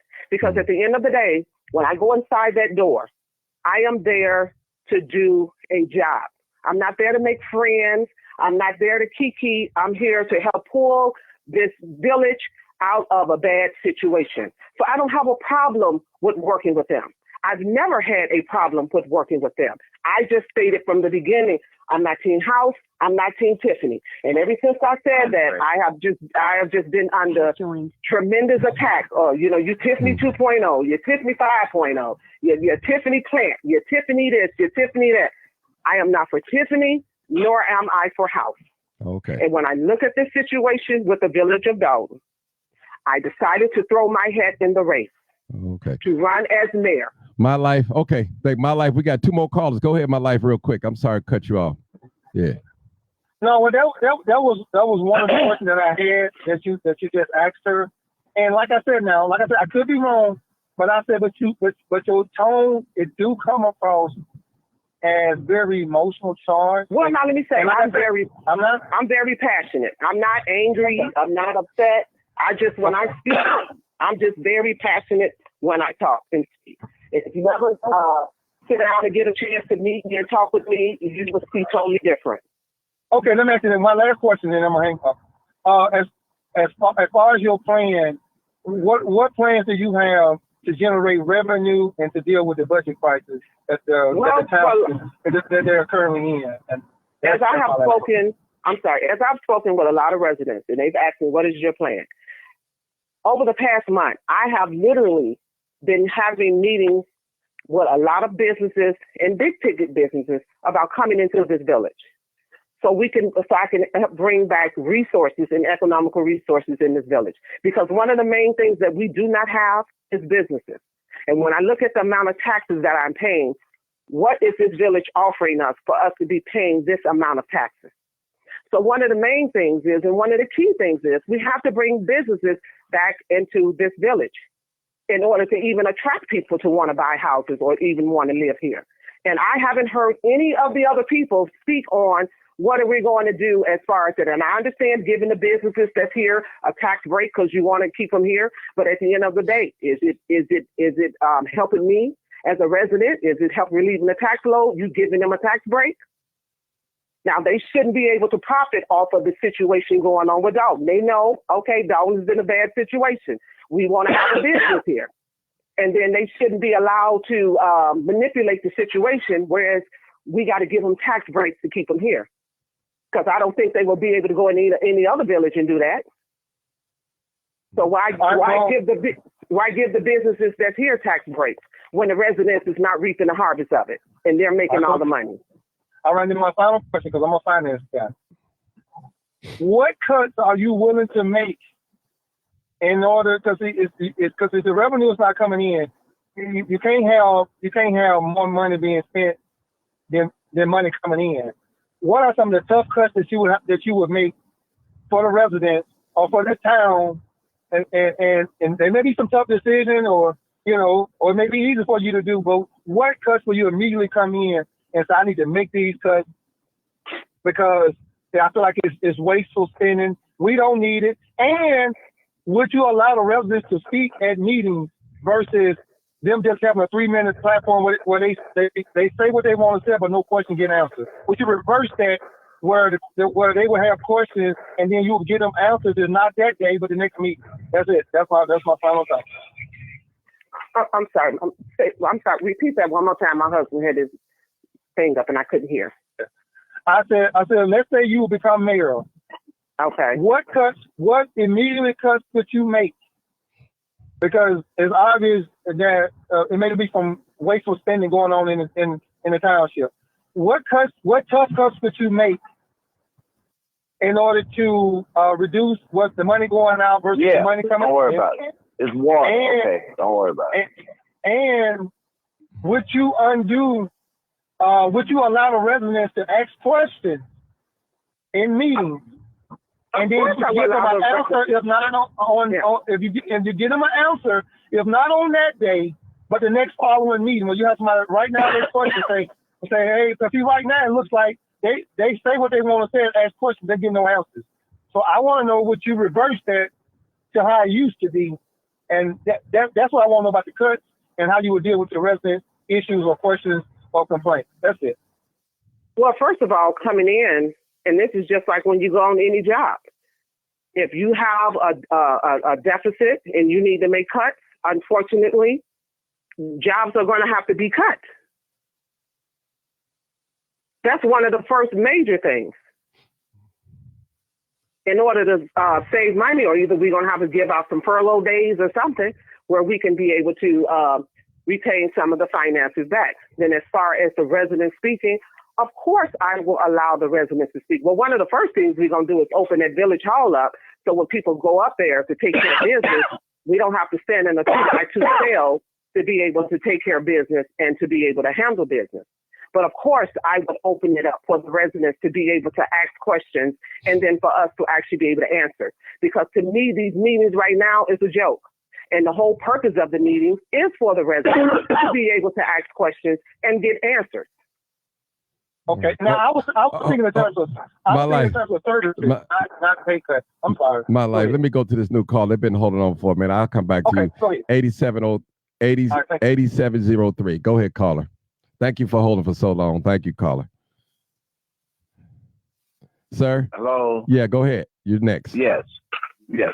Okay. My name is Andre. I have been in the political circle for 66 and a half, so I would say maybe 50 years. Okay. And number one, the first issue I have with Miss Casundra, I have no dog in the race in Dalton at all. I don't live in Dalton, but I know politics, and I know I'm a good judge of people and character. Okay. You, Miss Casundra, number one, your voting record is just off the chain. Anyone that's in politics and that's serious about it, you're going to have a consistent voting record. Excuse me. You don't have that. Number two, you're contradicting yourself all over the place. It appears to me that you just jumped in because you thought it was a good idea, and I'm going to run as an independent, but you have no platform. You have to have a platform, and you have to be willing to speak on that platform whenever. Just like a singer, they put you on the spot and they say, belt this out for me. You can't do that because you don't have a platform. Please, Edward, get out the way. Get out the way and let the process be the process, because right now you are hindering, and then you're talking about working with the trustees. You cannot work with the trustees. I wouldn't want to work with you either, because you done alienated me already before the election even took place. You done pushed my buttons. You done called me all kind of crazy names and stuff. I know Tiffany. I grew up with her parents. Tiffany grew up with my kids, So she's from the West Side. She's definitely from the West Side. And you are Tiffany 10.3. Well, that's your opinion. You're entitled to it. Sure. And when, as the late, great Dr. Andrew, excuse me, I was eating. Just like Angelo, Mayoral, or whatever her name is, she says, when people show you who they are the first time, believe them. And I believe you are not you're entitled to that, sir. As an elected, ma'am, please. You are very rude. Ma'am, you are very rude. You show entitled to your opinion. Who you are, or who you would be as an elected official, and that's not a good look. And I'm so glad and I'm so glad from a 5-minute conversation. That's not a good look. Well, you know what? But here's the thing. I am a great judge of character. I'm a great judge of character, and you are not that. You are not that person that should be sitting in that office. At the end of the day, those 500 and some people you claim you talk to, 500 and some people you claim you talk to, will show you Most of them probably were seniors. Excuse me. That's lonely. Now see that's that's lonely and that want somebody to talk to. Okay, I'm gonna let them finish. You talking about sure. That's where you wrong at. See, and this is what I don't. This is what I don't like about this situation. People hear what they want to hear. People make judgment. They say what they want to say. As a matter of fact, sir, over 500 some of those people that I spoke to, they were not seniors. They were not seniors. I know what I know. I know what I know. I know what I know. I'm so glad. I know what I know. The day that we were out and about. Okay, Miss Cassandra. Yes, sir. What is your platform? What is your platform for moving daughters forward? And please don't get me to run around, answer the question. You haven't answered it yet. Well, I'm gonna so say that this. leads me to believe you do not have a platform. Well, I'm going to say this. Since you came with your preconceived notion, and regardless of what I say, you have already made up in your mind that I am not qualified. So I'm going to leave you with that. You are really just taking the easy way out, not wanting to ask anything. If you had a platform, you would state it. You would state it, and you would state it proudly. As a resident, I haven't heard a platform from any of my opponents. As a resident, I haven't heard We're not talking about the opponents. We are talking about you.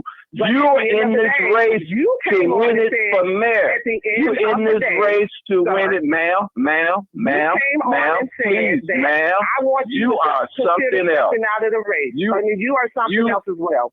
I appreciate you. You are a piece of work. And you are a piece of work. 10.5 for real. And whoever you are, you are a narcissist, just like she is. You're right. I'll give you that. If that's what makes you feel good. You are. I would not vote for you for a dog catcher. And I simply because you are so combative, just like she is. At the end of the day, I'm still running this race, and I'm going to run the race. And at the end of the day, the people will decide who they want in office. See, the beautiful thing about it is, and it won't be you. It doesn't matter. And it won't be you. It should matter. It should matter if you in this from your heart. If you're in this from your heart, you would be totally invested in this. And if you lose, you're gonna be crushed. No, because let me say this to you, sir. You should be. I'm not going to be. You should be because you ran your best race. You ran your best race. But it seems like to me is that you're just in it just to be in it as a blocker. No, why would I block? As a blocker. Why would you block? It's my right to run. See, you all act like I need your permission to run a race. Exactly. I don't need your permission. No, you need no one's permission. But you don't need to make yourself look like a fool either. You don't. But you don't need to make yourself look like a fool because if you have any political aspirations, this is going to really do damage to you, to your brand. What Think brand? about it. What brand? Your name. And all of people name know ID. Name ID is everything. Name ID is everything. Casundra Jordan-Hopson ran a race, and then she didn't win the race, and life goes on afterwards. I mean, typically that's how it would be, but with all this stuff that you're spewing, you are taking it to another level. What am I spewing? Untrue. Because I'm not saying it the way you want me to say it, or I'm not. Or I'm not allowing the narrative to go the way that you want it to go. And see, this is what has been the problem with this message. When people speak when they speak, and if it ain't what people want to hear, then it's a problem, or there's certain things, or the name calling starts and all that. When are we as a people going to mature and grow up? I don't care who's running the race. Let them run the race. And at the end of the day, sir, as long as you run it, vote for. Correct. And as long as you run it with integrity and with and that's truth, what I plan to do. Run it with integrity and my true intentions. But I mean, those are your true intentions. Why are you? First of all, how you intentions? What my intentions are? You don't even know me. That's what you just said. That's what you just told me. Tell me what my intentions are, and you That's what you just told me. You just told me You what just did said I just that tell you? That you plan to run it with your true intentions. Okay, so that is what you're supposed to do. But Tiffany did the same thing, and when she got in there, and listen, she flipped Tiffany the script, and you could see that you're flipping the script already, and you ain't even hit the doggone primary. That's crazy. Yeah, that's crazy. Oh Lord Jesus, oh Lord, yeah. And you are so delusional. You just walked on the scene, wanting to get in this because of the clickbaits and whatever Tiffany talk about. Let me explain something but to you. Ma'am, you are messing up your brand. You're messing up your brand, really. I get up and I go to work every day and I make a living, and that's my brand. What's your name? What's your name? What's your name? Let me explain something to you. What's your name? Answer this question for me. You don't like to answer questions. Answer this question for me. Cassandra what? Cassandra I'm not what? going to give out my name. How about that? Okay, that's your brand. That's your brand. It doesn't matter. That's your brand. It doesn't matter, sir. And you are just totally messing it up. Okay, well, I'm sorry. It's not working out for who you wanted to work out for. I'm sorry. I'm sorry. Your people. I want to work out, and you want to get an office. And you are right. You are right. I want to work out for the cities, for the residents of Dalton. You're right. And you're not it, because you're not in it for them. And I appreciate your thought. I'm so glad you know. I appreciate your thought. Yes, ma'am. I really do. Yes, ma'am. You have a nice day, sir. Thank you. No, I'm the caller. We on my terms. You don't want to finish listening to me? Hang the doggone phone up. But you're on my terms, and you still haven't answered the question. Well, sir, you've already got a preconceived notion, so it sounds like no matter what I say, your mind is already made up. That means nothing. You still supposed to sell your brand. Time and energy keep trying to convince you. You're still supposed to sell your brand. And you can't convince me. You can't convince me because I'm not trying to. And I'm Dr. Maya Angelou always say, when people show you who they are the first time, believe them.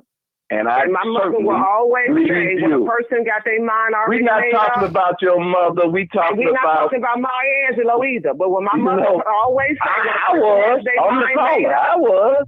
I'm a caller too. You notice I'm on the line as well? No, you're a candidate. You're a candidate. I'm a caller. And you are a candidate. I'm a caller. For mayor of the village of Dalton. And I'm a caller, and you're supposed to carry yourself as such. And you're not doing that. And how so? You are not. You are very combative. No, you are very combative. You're very rude. No, you're I have a mind, and I can speak my mind for myself. I don't get to allow people to make my mind up for me. I cannot make your mind up for you. No one else can make your mind up for you. You made your own mind up that you wanted to get in here. For whatever reason, I don't know, but it wasn't for the residents of the village of Dalton. That's for sure. Listen, I'm gonna give you whatever you want, because I'm not gonna argue. You don't have to give me anything. Whatever I got, I earn. I'm gonna give you whatever it is that you want. You ain't got to give me nothing. Right, sir. I'm gonna give it all to you. I'm not gonna argue with you, because I can't convince you, so I'm not even gonna try. So thank you, sir. I appreciate you. Wow. I appreciate you too for opening up the eyes of the residents of the city of Dalton. And that's fine. You guys hear all of this. She lying on you, talking about y'all done talked to her, 500 people, young, old, babies, and dogs and everything, you know. Mm-hmm. You probably have. Hey, good morning, sir. Okay, not a problem. But they're not going to vote for you. Well, that's fine. Because, listen, I mean, 2 minutes of talking to you, 2 minutes of talking to you will let them know that you're not the one, that you're not the one. Yes, ma'am. I appreciate that, but my life will go on. Now we're leaving on my terms. Happy New Year, ma'am. Let me ask you a question. Are you a Dalton resident? Are you a Dalton resident, sir? He hung up. Okay, then, yeah, because if he ain't a Dalton resident, all that energy can be saved for elsewhere. Like, seriously. We got another caller coming in, 252. Ooh, wow. This is unreal, people. This almost sounds like a village meeting, actually. The debate going back and forth. Right. Seriously. Mm-hmm. Seriously. A village meeting when Tiffany is there. Yeah, we got to be careful. Yeah, really be careful. We got this new call. Well, as go ahead, Cassandra. Go ahead, Cassandra. Well, listen, as I said, my head is in this race. I know what my intentions are. And at the end of the day, when people go to the polls, let them make a choice. But they do know that they have options. So whoever wins in the primary, they got to come see me in the general. It is what it is. Okay. And may the best man or woman win. Yeah. And that's where I'm at. Well, we got a new call. I want to see what this new caller has to say. 252. Hey, caller. Comment or question. You do want to hear what I have to say. Yeah, you know I do. I love you. Go ahead. Oh my God. Oh my God. Let me pull it together. Casundra, do you actually think that you helped your candidacy on this call today with the residents? That's my first question to you. Well, here's my thing, sweetheart. And give me for saying sweetheart. Okay, well, I'm sorry, young lady. I'm sorry. It's just a habit. And please forgive me. Charge it to my head and not my heart. No problem. At the end of the day, people have choices. And that's all I'm saying. You make your choice. Has joined. I'm sorry, I heard something on the phone. No, that was somebody came in, another caller, but go ahead. You good. Okay. As I'm saying, at the end of the day, you make your choice. Now, I have spent plenty of time with residents. And as far as being on a phone call or whatever, okay, you talking to me on a phone call. But I have actually spent time with people that have actually got a chance to sit down and talk with me, ask me questions. I addressed their concerns, told them my motive as far as what I plan on doing with the village, how I plan on helping to get this thing up and running, all at the end of the day. So people are already... Right. Is that what you're saying? You told the 500 people. I think the consensus on, if you look in the chat, and I'm going to be honest, I've seen you. I've watched your interviews, and the impression that everybody else has gotten, I sort of got that impression too. This is going to be another Tiffany 2.0 because, I've shared with the group before. I was a lobbyist once in the first part of my career. So I've seen the ugliness that politics can bring out of people, but I also learned that coalition building it's imperative that you start with the issues that matter to the people in the community that you're trying to serve. And when you come off like this in a phone interview and in your interviews online, I've never heard what your platform is. You said you've got to generate business. Every time we need new businesses, you have to generate new business in order to get the economy growing and thriving. But as for your platform, I've said it, other people have said it, you don't know what the town needs right now. So I don't think you could really come out and say, well, we're going to cut here, we're going to do that. But the first thing that came out of your mouth was people are going to have to lose their jobs. To be honest and sincere with your audience, the best thing, if I could suggest for you to do something, if you want to salvage anything from this appearance today, is that I don't know what this town needs, but I'm willing to work to get the job done, because clearly it hasn't happened with Tiffany and the cronies that she surrounded herself with. Maybe look at it from that advantage, and you might win over some people, but coming at it this way, you alienate a really large voting block, and a lot of elderly people are in the city, and they're listening today. So I'm hoping that you could turn it around and come in with it a bit more humility. And I hope a few minutes ago I didn't just hear your husband say, or someone in the background say, "Don't worry about it," because the chat just lit up when we heard that. That's not. No, my husband wasn't. No, that was not my husband. He wasn't talking. Okay. My husband ain't even in the room. There was somebody else on the phone. Just looking at you, I want help for that community. We all do. We don't want to see another administration like we have today, but to salvage anything here, please just step back and take a breath, because you are killing it today for yourself. Just coming in with the combativeness and I'm not listening. No, please don't do the listen. Don't do the sorry. listen. I just want, if you're there to help people, then by all means help, but do it the right way. This is not it. It is not. This is going horribly wrong. And I hope you just stop, take a breath, and say, this is how I need to approach it. If you don't have a campaign manager, get one, because I know more about your personal life, your properties, your husband, your military background. All of that stuff is helpful when you're trying to be a leader, but a leader has to learn how to be led as well. And I don't see that in you, and they need that in that city. They need someone who's going to listen and who's going to humble themselves. And you don't seem to have the ability to do that on this call. And she said, if I see you in person, you'll get a different perspective about me. Well, you have to project who you are every time you open your mouth if you're asking for their vote. That's my take. I appreciate your opinion.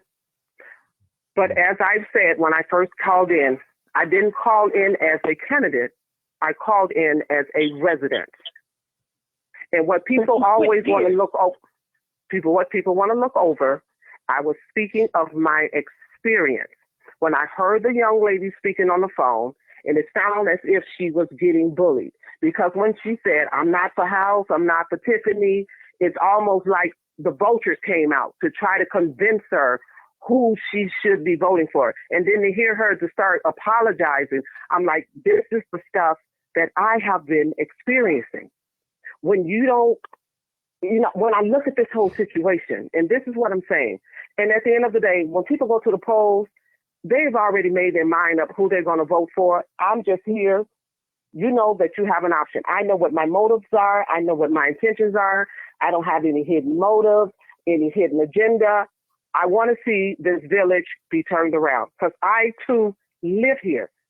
So when I look at this thing and I'm learning throughout the whole situation, the minute you don't say it how people want you to say it, or the minute you don't pick a team, you become an outcast. I've heard don't agree with House 22, or the minute you don't agree with Tiffany, you become an instant target. And this is the type of stuff I want to. Can I ask you this? Can we? Yes, ma'am. Because you mentioned that, because I've seen other bloggers talk about being. First of all, vultures is just something that you don't use in politics. I tell you, that's a word that's just going to get you into a whole another conversation, because it's not a good thing to look at anyone in the light of being a vulture. You're all out there with one agenda, those of you that are running, and that's to make the town better. And in everything that you do, everything that you project, it needs to be something positive. And calling people vultures is not, I didn't see it. It's not a good way to go. But I didn't see the caller calling in. But I'm familiar with these bloggers and always throwing their rocks and hiding their hands. You guys have to elevate the discussion and the conversation out there amongst leaders. You can't get in the weeds with the rest of these people and what they're doing or how you say it. If you're a candidate and you're standing on your platform and you're standing on your principles, nothing that someone else says to you is going to make you alter that. And you have to stand firm on that. You have to rise above the pettiness and the childishness that we see coming from so many of them, from the Keith Price and the Tiffany, everybody that's out there supporting her. You have to elevate yourself above all that and don't even mention it. Because when you go around the bend and say, hey, this is what we're here for, none of that will matter. And you won't even have to mention it in a conversation like that, because it just puts you in the weeds with them.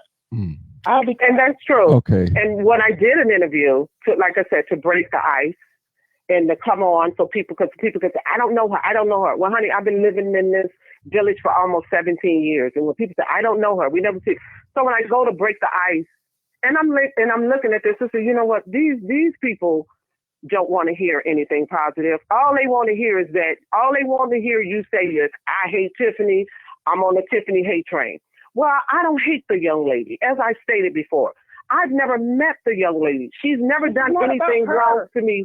No, I get what you're saying, but I'm just explaining myself. I'm just telling you my experience. I heard you. And I'm just, and when I try, it doesn't matter, but I'm trying to, are you hearing what I'm saying? When I try to go and speak with someone to explain my platform, all you get is, she don't hate Tiffany, then she must be a plant. And then and it gets so bad to the point where, and like the man did, they don't even allow you the opportunity to get a chance to talk. Then when you answer a question, she didn't answer the question the way we wanted. That's not the answer that we're looking for. So it's at this point where I don't know what you guys want. My trustee, he went on. He did an interview. He answered the question to the best of his ability. We were nice, we were kind, we were professional, and they just took every little word and just ripped it apart. So what at do you a point, plan to do now? What do you plan to do now? Now that you know all of that is not going to change, how do you combat that to turn it into a positive? Because none of that's going to change. Well, I know, to elevate the discussion. In my discussions, and as I stated to everyone, I'm focused in on the residents. That's where the conversation will be had with the actual residents, because those are the people that are going to vote. Those are the people that are going to make a decision. So I've made up in my mind, there will not be any more interviews with the YouTubers and the bloggers and all that, because when you speak something, you don't do that. Well, no, I'm just saying, no. Well, no, I'm just saying, because when you come with sincerity, when you try to tell people what you're planning on doing, all they want to hear, and I said, Lord, I'm really going to be praying for this village, because all people want to hear is, I hate Tiffany. I hate Tiffany. And I'm like, as I told the young man when we was in the hearing, I don't hate you. I don't have an issue with you. I said to him, and the news people stood right there and they caught every word. I said, I wish we all could run this race and be cordial with one another, speak with one another, and treat each other with dignity and respect. Well, when you go on the platform, Stop talking about it and just do it. Okay. And I'm doing it, and I have been doing it. Okay, ladies, okay. we have two more callers. Two more callers. Well, Cassandra, you can't quit letting the YouTubers interview. Listen, I got a lot of people on here from Dalton, so you probably can win some votes on here. That's right. That's true. I got a lot of people on here from Dalton. Now they might not be saying nothing, but they on here listening. Trust me. All right, we're gonna go to. I get it. Okay, next caller. See, one thing. Let me just say how we work on here. We give everybody a chance to speak and rebuttal. You know, that's what I try not to take no sides, even though I've been accused of a Tiffany person too. So it ain't just you. I've been accused because I won't make no stand and all that, and I won't allow them to run no Tiffany campaign hate on my page. I don't do that. I mean, as far as her personal life, it's it. Just bring some facts, and I'm good with that. But who she's sleeping with and her lace wig and all that, I don't want to hear none of that. That's it's nothing to me. Right. But let's go to the next caller, 912. Go ahead. Caller 912. Sarge, I think that is. Okay. Yeah, that's me. I've listened to everything, and I'm in complete agreement with people that are saying that it's sounding just like one of those town hall meetings. You know, I've been listening in, and that's as best I could doggone add in is that. It's like, good grief, you know. There's no conversing between the two. You know, one person talk, one person listen, they rebuttal, this and that. It's just a whole lot of round robin-ish stuff going on, you know, and I'm just like, okay, hey, y'all do what you do, have fun with that. But Martin, you know, I don't have a dog in the fight, monkey in the show, or anything in that circus. I do not live there. So, yeah, that's my opinion. That's pretty much it. Okay. I'm not here to argue with it. I got a surprise for you guys. 901 is on here. I couldn't believe it. I hope this is the 901. Oh Lord, 901. Lord have mercy. Boy, you got people still. Oh Lord. Oh, y'all stop. That's 252 said. I said 252 said, "Oh Lord." I heard you the other night. Okay. Well, listen. Oh, Sherry. Brace yourself, Sherry. Go ahead, 901. I just want to call you because I can't kill any of that debate between Cassandra and that supposed to be man caller. And from my opinion, from what I heard, he was rude, he was arrogant, and it should not have been allowed. If that was me talking to, say, a Jason House that way, I would have been cut off. The comments would have been totally the opposite. And I agree with everything Cassandra said. If you don't have something bad or negative to say about Tiffany, the Salem witch hunt crowd is going to crucify you. They're going to literally nail you to that cross, at least try. Because that's all they want to hear. And as soon as they think you support Tiffany, it's a wrap for you. And to me, that's ignorance. To me, that's stupidity. That you can't sit, not even for 5 seconds, and listen to an opinion that's different from yours, or that it's just ignorance. It's stupid. And it boils my brain. I don't understand how people can behave that way. And then they behave in such a self-righteous way. You got the Clean House 2025 folks in the comments, egging it on, totally unprofessional. It will not any political campaign should be doing. And if I was a resident of Dalton, there's no way I'll be voting for that Clean House 2025. Because just like you're looking at Tiffany's side, you need to be looking at all of them with that same side eye. Because while you watching Tiffany, they run the whole game on you, and you don't see it because you think you know it all. You think everything lies for Tiffany, and it does not. It lies with every one of those trustees in both Dalton and the village. And until you, as voters, realize that, you forever wallow in your own self-ignorance. Thank you. Whew.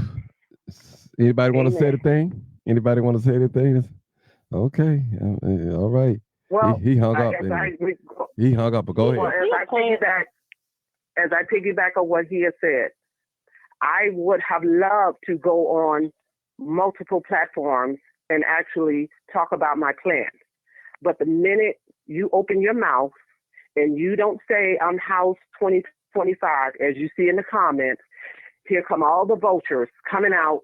It's all over the Dalton Politics page and all this other stuff. And it's like, why even bother to even try to have a conversation when people don't even act mature enough to even hear what you are saying? When you don't speak their language, or when you don't have hate speech. And this is what I've been saying. I don't hate anyone because I don't know you to hate you. And it will be foolish to just hate a person when they have not done anything to you personally.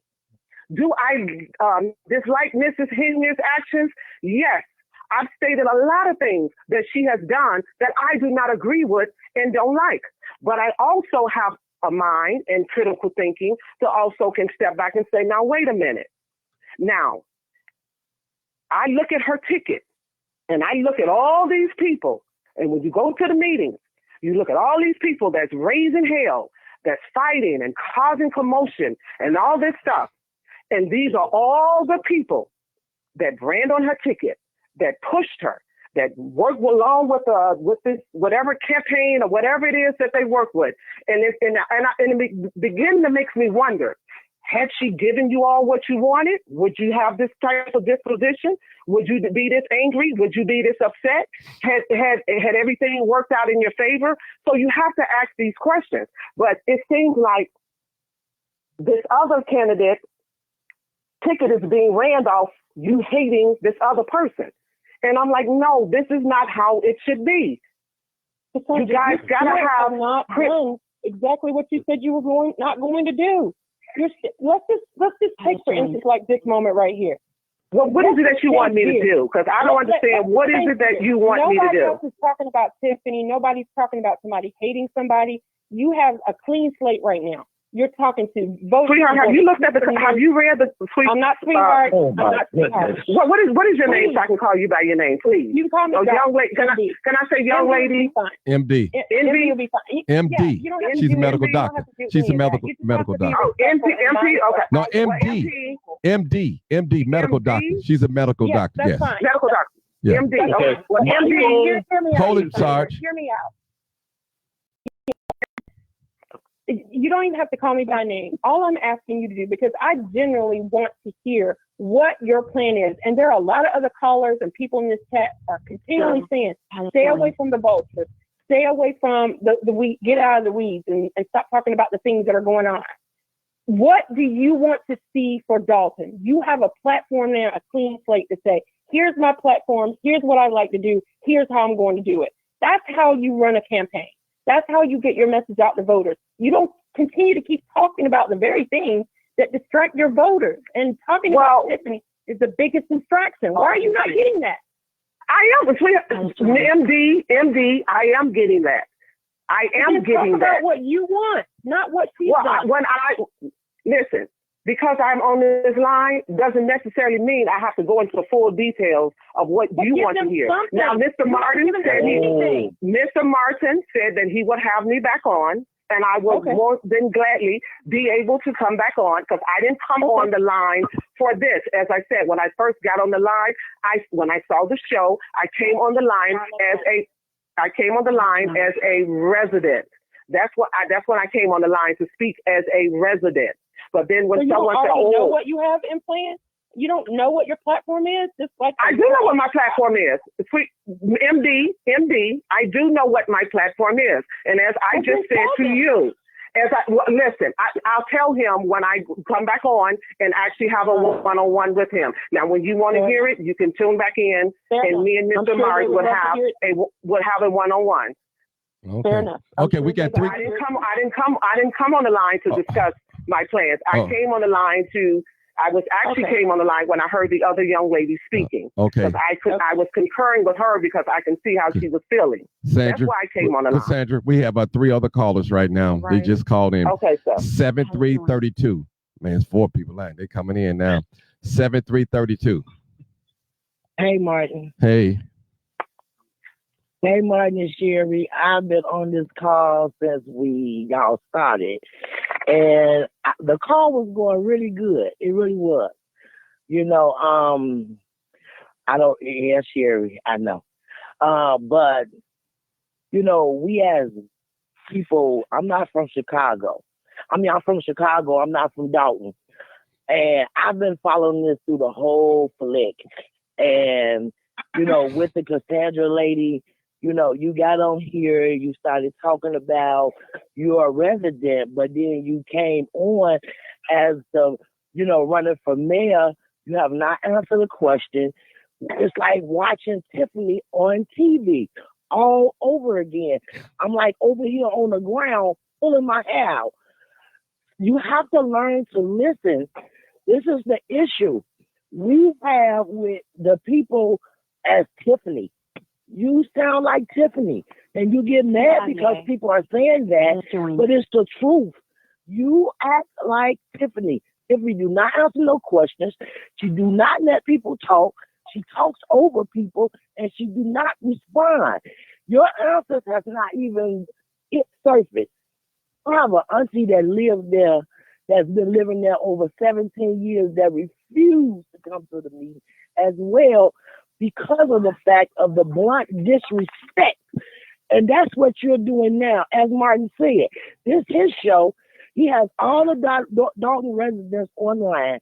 They were discussing what is going on. If you came in as a resident, then listen as a resident, not talk as the mayor, because at this point, don't nobody care about Tiffany. Don't nobody care about none of that. Everybody is here to at least get some of the frustrations off before 2025 comes. I understand that Sherry is frustrated, Dan Lee frustrated. Then you got on here talking about Vivian. Wrong answer. As a supposed to be mayor, this is what you bring into the town of Dalton. Don't nobody want that foolishness. So the thing is you're getting upset because people are talking, but you're talking over people. You're cutting people off. You don't even know what they're going to say, but then you go to defend yourself. You don't need to defend yourself. Like the gentleman said, if you're here to run a race, run a race. Don't defend yourself in running the race. We don't want to hear it. We just want to hear what needs to be done for Dalton to put Dalton back on the map. There's a bunch of empty stores everywhere in Dalton. It's like a abandoned city all the way through that almost.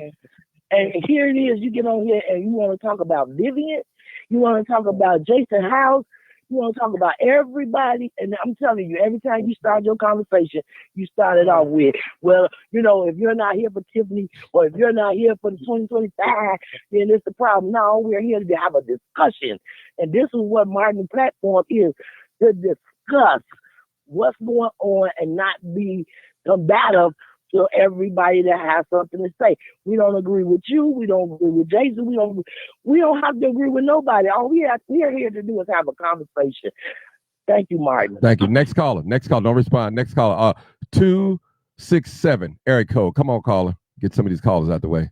Come Hey, on. what's up, everybody? This Hey. 215. Oh, what's up? Where you been? 215. Where you I've been? been sick. Listen. Believe it or not, your boy's sick right now. Sherry, that's on the screen, she's sick right now. I don't know where I'm getting the strength at to do this, people, because I've been in the bed all day, except when I've been on here. Go ahead, 215. Go ahead. I just wanted to say to Miss Cassandra is, I think that where everything went downhill with her is when you came to the meeting about your escrow check, your attitude was completely off-putting for something that the trustees didn't even control. And so another thing what that did was that gave the perception that you didn't know what was going on in the town, because the very thing you was up there complaining about is the same thing the trustees complaining about. The administration is not handling the business. And I think from there, it was downhill for you, because that is like the main thing. Tiffany is not following no rules. And you got up there and you was very, very standoffish and dismissive of all the work that the trustees have been doing thus this far to combat the things that Tiffany has damaged in the community. So for you to get on there and say the things that you want to do, the things that you foresee doing, and totally disregard and dismiss the effort that the trustees have been doing the last 3 years, it really gave the people of Dalton a bad taste, because you said you've been there a long time and you just didn't seem involved enough in the community already. And so when you put up somebody like Jason House, Belcher, the squad, they have been putting their mouth and actions in alignment from day one. And if you follow the story from day one to now, you would know they have been putting guardrails and bucking against her for years. And you got up there and you demanded your escrow money and you demanded everything, oblivious to the fact that they've been demanding receipts and bank statements and credit card. I mean, there's just so many things that you missed when you got up on that pole that you did yourself a disservice. Because at the very least you could have been is informed. And you got up there and you came across very uninformed. And it's just like, you need a campaign manager, because some things you take personal and it ain't personal, but it gets personal because people looking at their tax bill go up, up, up, up, up, up, up, up, up. And then you say, well, I'm here as a citizen. Once you running as a candidate, you're no longer a citizen, because we looking at the person that might be controlling this next purse. And we want to know what's going on. And it seemed like you don't know because you didn't even know who to ask the escrow from. That was a major problem, I think, that you never really addressed. So it went downhill from you from there, because that just blew everybody's mind when you stood up there like that and you came for them like that. It's like you cannot discourage the people that's helping them right now. You got up there and said, not like what Jason House going on and not like what he doing. And you're entitled to your opinion. But the downside to that is the citizens see them as saving their purse right now. The citizens see them showing up. The citizens see them dragging Tiffany in the court. So when you already know when you try to come across the hero, you're not going to win. So I think that's what you missed. And that's all. We're going to the next call. Okay, well, let me address. You want to address that? I want to address. Okay, go ahead. I want to address the escrow. Let me clear this up. When I purchased another property and finished the inspection and everything of that nature, I went up to the village And after we did the inspection, and they said, you got to come up, and once you finish the inspection and everything goes according to plan, you pass the inspection, all that, then you come up and inquire about your escrow. I've been almost 6 months trying to get my escrow back. And every time I go up to the village and ask about my escrow, the people that stand behind the glass says, it's up, we have to wait until they approve it in the meetings. Each month I go, check on my escrow. They said, well, they haven't approved it yet. So who is the day that has to approve it? But what I'm saying is hold on real quick. You just made my point. Hold on, wait a minute. That's my point right there. If you was involved in the community, you would know that requesting stuff from this administration is the problem. So you are the only one having that problem with the administration. I am going up there as a resident trying to get an escrow back off of property. But this is what I'm saying, ma'am. As a resident, you would still seem misinformed because no, I wasn't misinformed. I was told according. Wait a minute, hold on. Let me make my point real quick. The whole town is griping with Tiffany over the same thing you just said. They can't get nothing from Village Hill. They can't get their business licenses.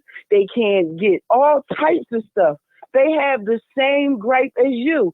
So if you was involved and appearing to the meeting, you would know that you're not the only one that's experiencing that. So that's why I said when you came to the meeting and you picked the gripe with the trustees, it's common knowledge that this administration is not adhering to any paperwork right now. So that's why I said this is where I'm going to stop you guys. You don't know. You guys keep saying I picked the gripe. If you paid attention to what I said, I hope this administration, that means everybody, Tiffany, trustees, everybody that works for the Village of Dogs. I ain't got no certain pick that I'm picking. I said to everyone, because now that you know I am running for mayor, I pray that everybody still remain professional and do their jobs. And every time I went up to the village. But you wasn't professional and did your job. You wasn't professional. You professional about what? I was standing there as a resident asking about an escrow. I'm going to answer your question.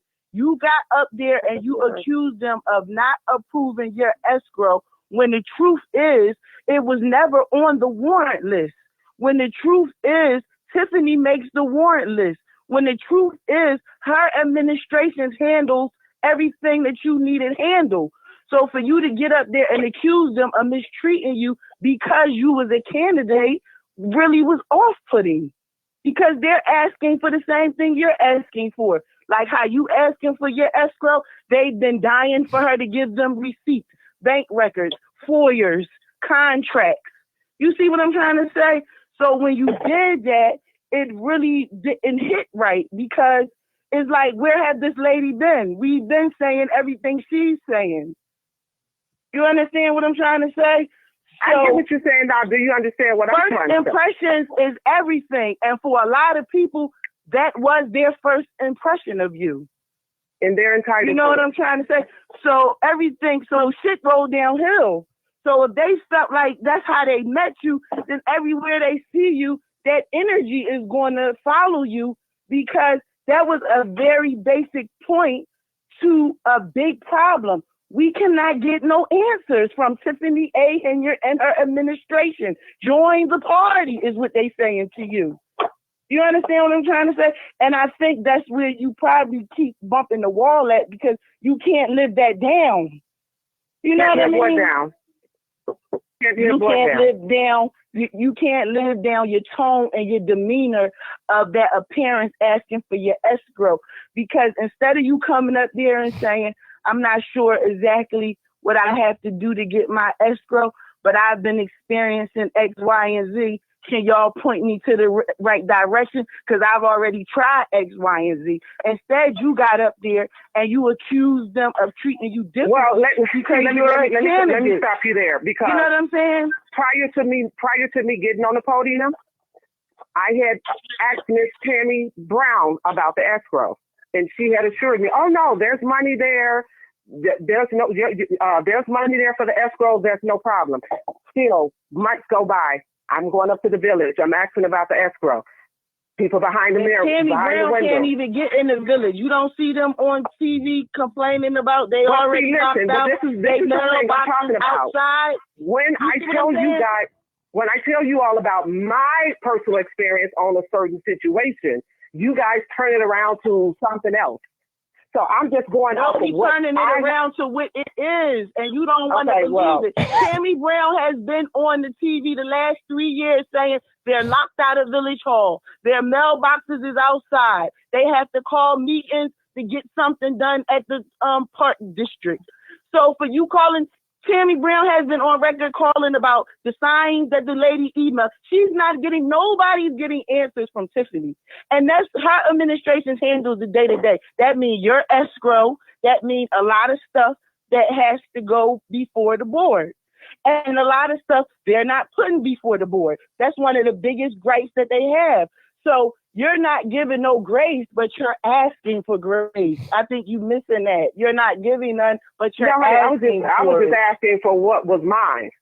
It has nothing to do with when grace. You ask for whoever. somebody vote, you're asking for grace because you're asking them to give you grace that when you get in there, you're going to keep your word. So that's asking for grace. So you have to be willing to extend that same grace. You think Miss Tammy didn't want to give you an escrow check, but she does not run the day-to-day. She votes on the purse. And like Belcher told you, they do not take off no money for escrow. All they take off is overinflated bills. So that's why I'm trying to explain to you that was a bad first impression. So now maybe you can clock that and work back from that because it just is what it is. Nobody's getting no answers, not just you. Okay, let's go to the next caller. We got to 757. Thank you for holding. We got two more callers out of that. 757, go ahead.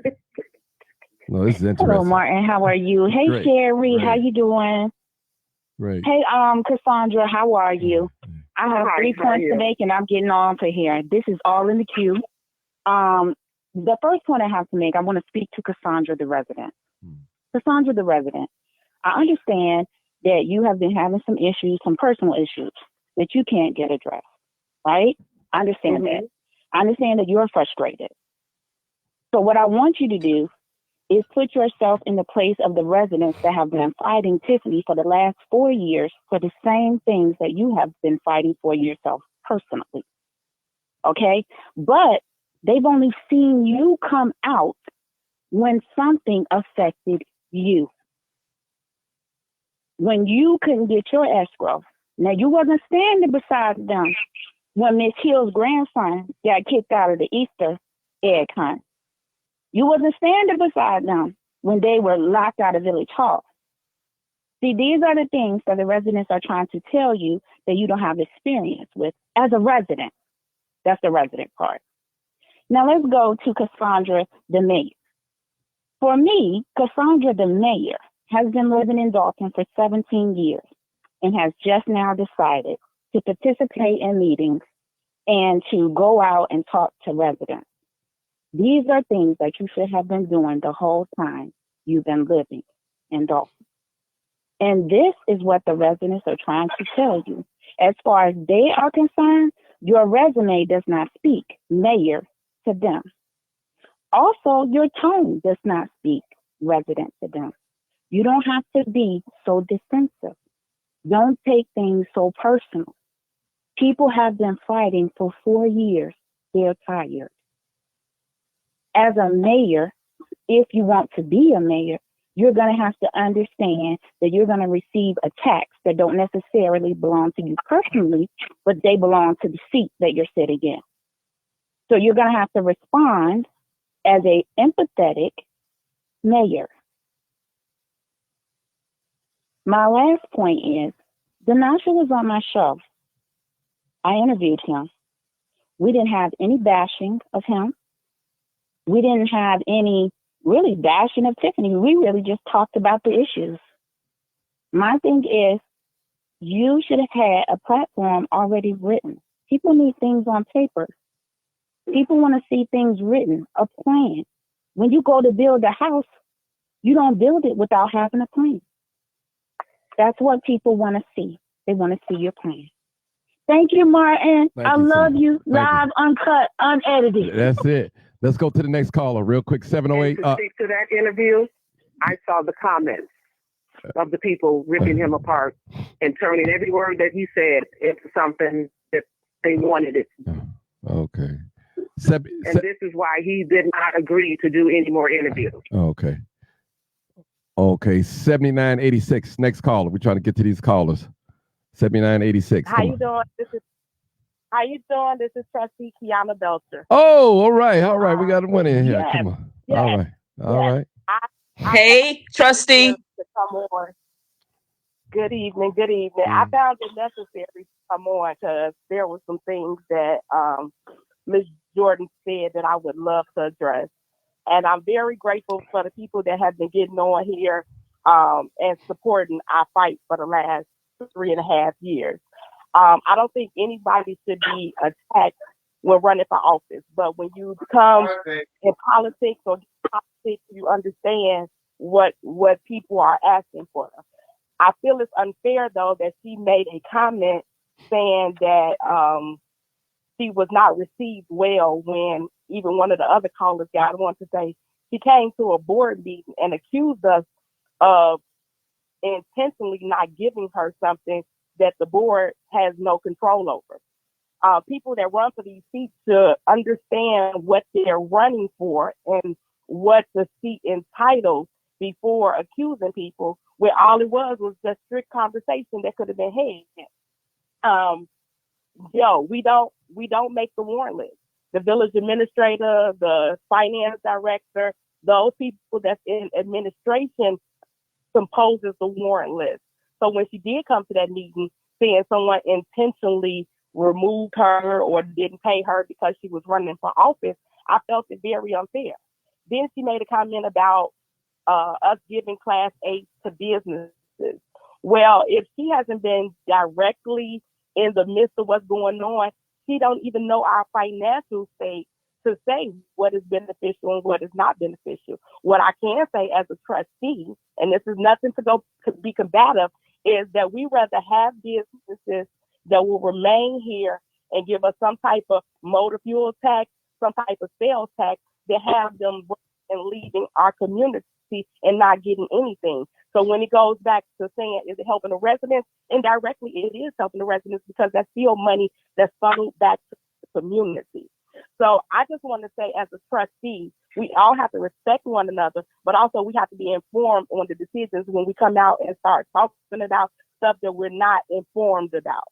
I think anybody on the Clean House Slate 2025 would sit down and have a conversation with her. We talk to anybody. Of course, our opinions are going to be different, but for someone to get on here and say if they're running for mayor and then say to give it over to the state, our town is not worth giving over to the state. Our town is to be made better. This is the community of 7,283 houses that we can reform to get back to where we've been. So we're not at the point of giving it back to the state. We're at the point of rebuilding and making it better.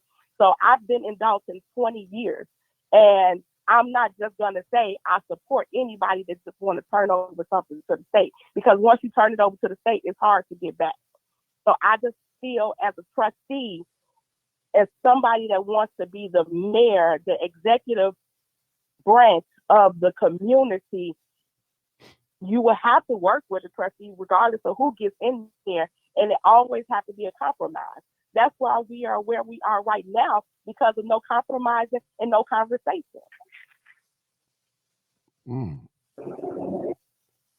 Oh, Sherry? Can I ask Kiana a question, Martin? Yeah, go ahead. Go ahead. If she want to answer it, go ahead. Thank you, Ms. Belcher. Okay. Ms. Belcher, I'm so happy that you're on this live, because from afar, we applaud you and your efforts and the tenacity that each of you show every meeting to restrain yourselves and staying the course. But I just really want to know, have you all received all the documentation that you've requested?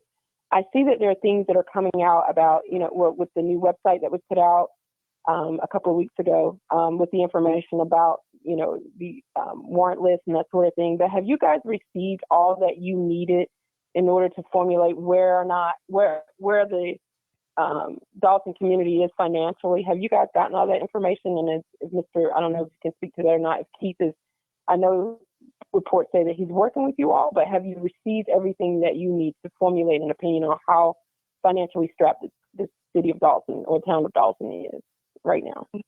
No, we have not received everything. And it's been a hurdle trying to get through everything. As many people know, it's still under FBI investigation. There's still things that FBI is requesting. They're still talking to people. So there are a lot of things that we still don't have. If people have been following, they know we still don't even have a budget for 2024, 2025 because we are so financially, say it very appropriate. We're so financially in disarray right now. So no, we have not received all the documents.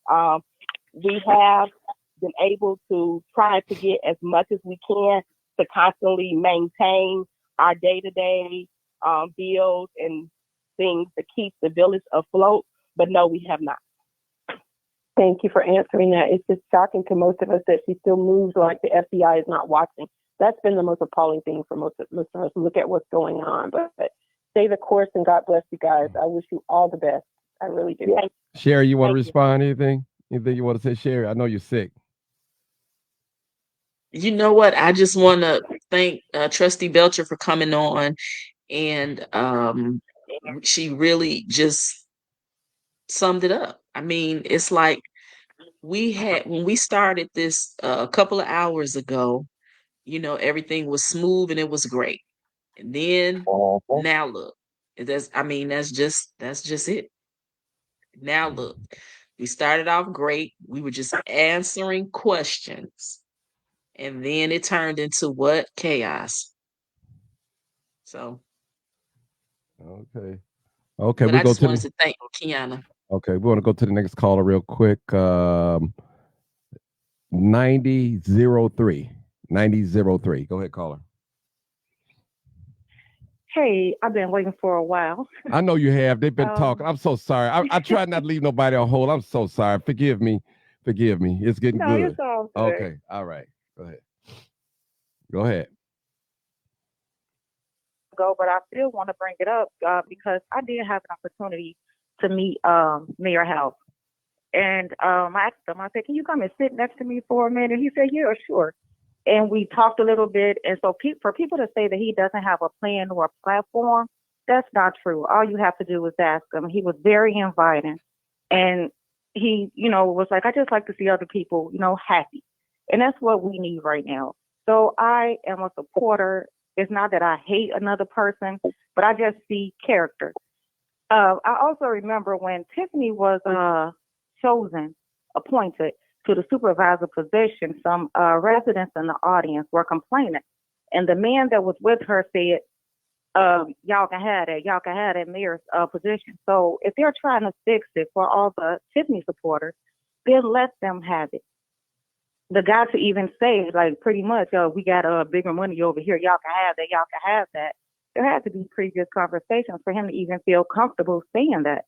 So just let them fix the village and stop causing chaos. And because a person doesn't like Tiffany doesn't mean that they hate her. But the people who are supporting or taking up for her, don't act like you don't see what's going on, like you don't see her not answering questions and then put that on the trustees because she's not doing what she's supposed to do. I don't know how much he's allegedly paying these people to do what they're doing, but they're going outside. And that's really all I have to say. Okay, next caller, 612. 612. 612. Hi, Martin. Hi, esteemed guest. Hi. I just wanted to point out that the dissension amongst the community, I think, is causing a lot of a distraction from the actual issues. And I thank you, Sherry, for being on the line. I'm wondering if there are others on the line, or where are the people that we haven't seen, like Karen Hicks and a few good women, and what's what's going on there? Because it seems like as those matriarchs step back, we have a lot of dissension going on in the community. And I think that it's more important to focus on what is happening with the government, such as one answer that we don't have that we really need very clearly is what exactly did Tiffany steal, so that we can all have that information, get on top of that, and do what we need to do. I think a lot of that part is stalled because no one knows and no one is telling us exactly what it is that Tiffany stole. But I do want to see more of our matriarchs come along. And Sherry, I know you know a few good women. So, I just want to see us come together instead of all of this infighting, and focus on what the issue is. What did she steal so we can get her out of there faster? Okay, so we're not going to get her out of there faster. She just has to be voted out.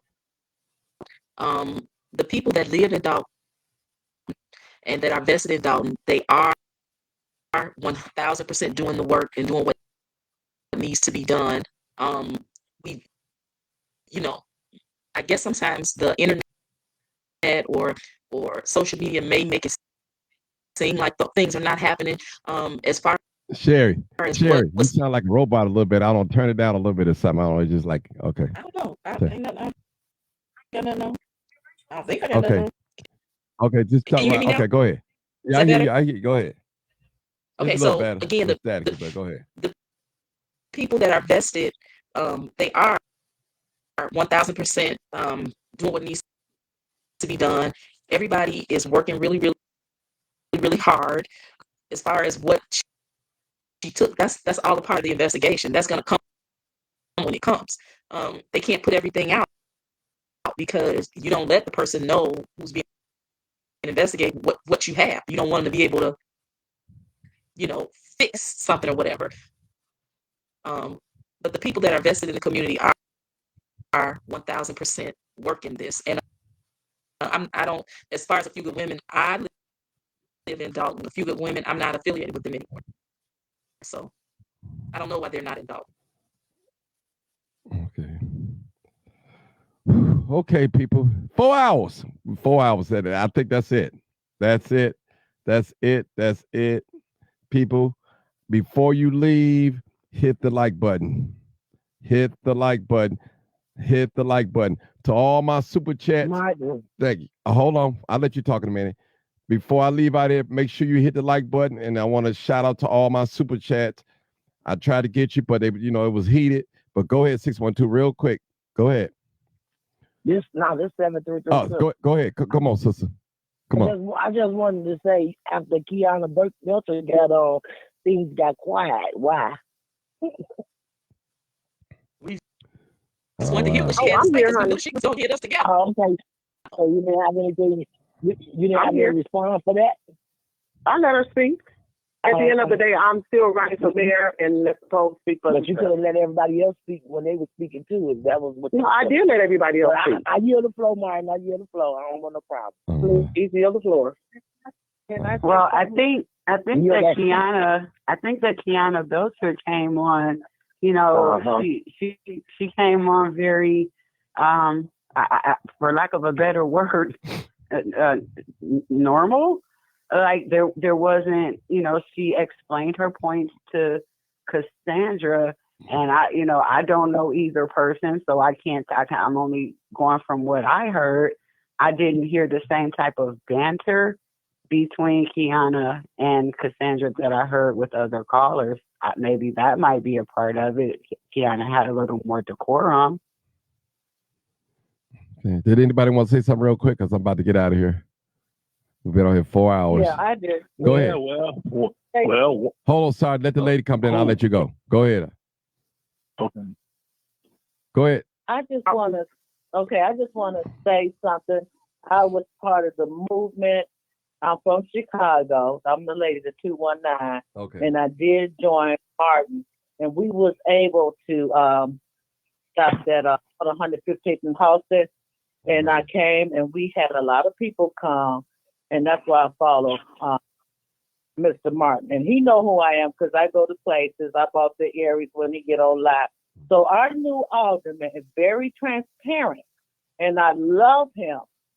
Thank you, Martin. And I vote every year, and I'm a senior citizen. And when I walk up in an alderman office, they hug and kiss me. I know a lot of people, but Martin was part of the movement. Because some of those illegal immigrant stations in our community, and we are building our community back up. Yes, we are. Martin know who I am. I know you. I went to the church. They said, Michelle, oh, no, I didn't want to say my name. I'm sorry. We don't care if you got 20 minutes to give us. And I went on my lunch and blew the horn and everything. Yes, I did. You got to get involved. And I stand for Chicago, and I stand for Clean House 25. That's what they're doing in Chicago. Didn't you see all those aldermen say no? Because they was listening to us. Oh. They listened to us. I just want to tell you, we got a big city. Thank you, Martin. Thank you, guys. Everybody, this is a Thanks, Martin. But you know what? Let me say this. Thank you. Listen, I'm coming to you, Sarge. It's kind of hard being down the middle when you. I made mine publicly, but there's certain things I'm not going to say because on this platform, people. But go ahead, Sarge. Well, at the end of the day, it looks like another Kamala Harris campaign to me. One of them campaigns where people ask you a direct question and you give a ring around the rosy answer. What's 1 + 1? Well, if you look at things from the psychological and metaphysical, no. We just asked you a simple question. Okay, so that's what it looks like to me. And another one of them Kamala Harris types. That's the reason all of this black girl magic campaigning is failing nationally, not just local, nationally. Just answer the questions that are asked. I'm done. All right. Okay, and my final thought, Mr. Martin, go ahead. I want to say this. Go ahead. As I stated, I've been a resident here going on be 17 years. And that downtown area and lots of other areas in Dalton has been the same all these years I have been here. And these have been people that have been in position forever and a day. And I have not seen any change other than the situation has gotten worse than what it has ever been. So here am I today saying, you want those positions? You're going to fight for them. My name is on that ballot. And guess what? I'll see you April the 1st at the polls. Good night, everybody. Be blessed. And that's what it is. Thank you. All right, people. And Kiana voice, we would trust you to buy no thing. All right, people. We go ahead, Sherry. I just wanted to say thanks for having me on the platform. Okay. Again, it was very informative in the beginning. I do feel like it changed to a campaign forum. But I mean, if anybody that's paying attention in Dalton, I'm sure they saw what they needed to see. I feel like all we had to hear was at the end was, I love you and there's nothing you can do about it, because that's what it sounded like. I mean, before, I thought it was bad, but this right here. So Dalton, you see what we have going on. We know what we need to do. We know what we have to do. Let's just get it done. We don't even have to go back and forth with people about nothing. We didn't get any questions answered. I mean, some of them might have been complicated, but the question that Jedediah asked after his statement was very to the point. We still never got an answer. We've been on here 2.5, 3 hours. We could have got some 4 hours. 4 hours. 4 hours. Yeah. We could have got some information. But again, I mean, you can take it as bashing. I'm sure it'll be taken as bashing.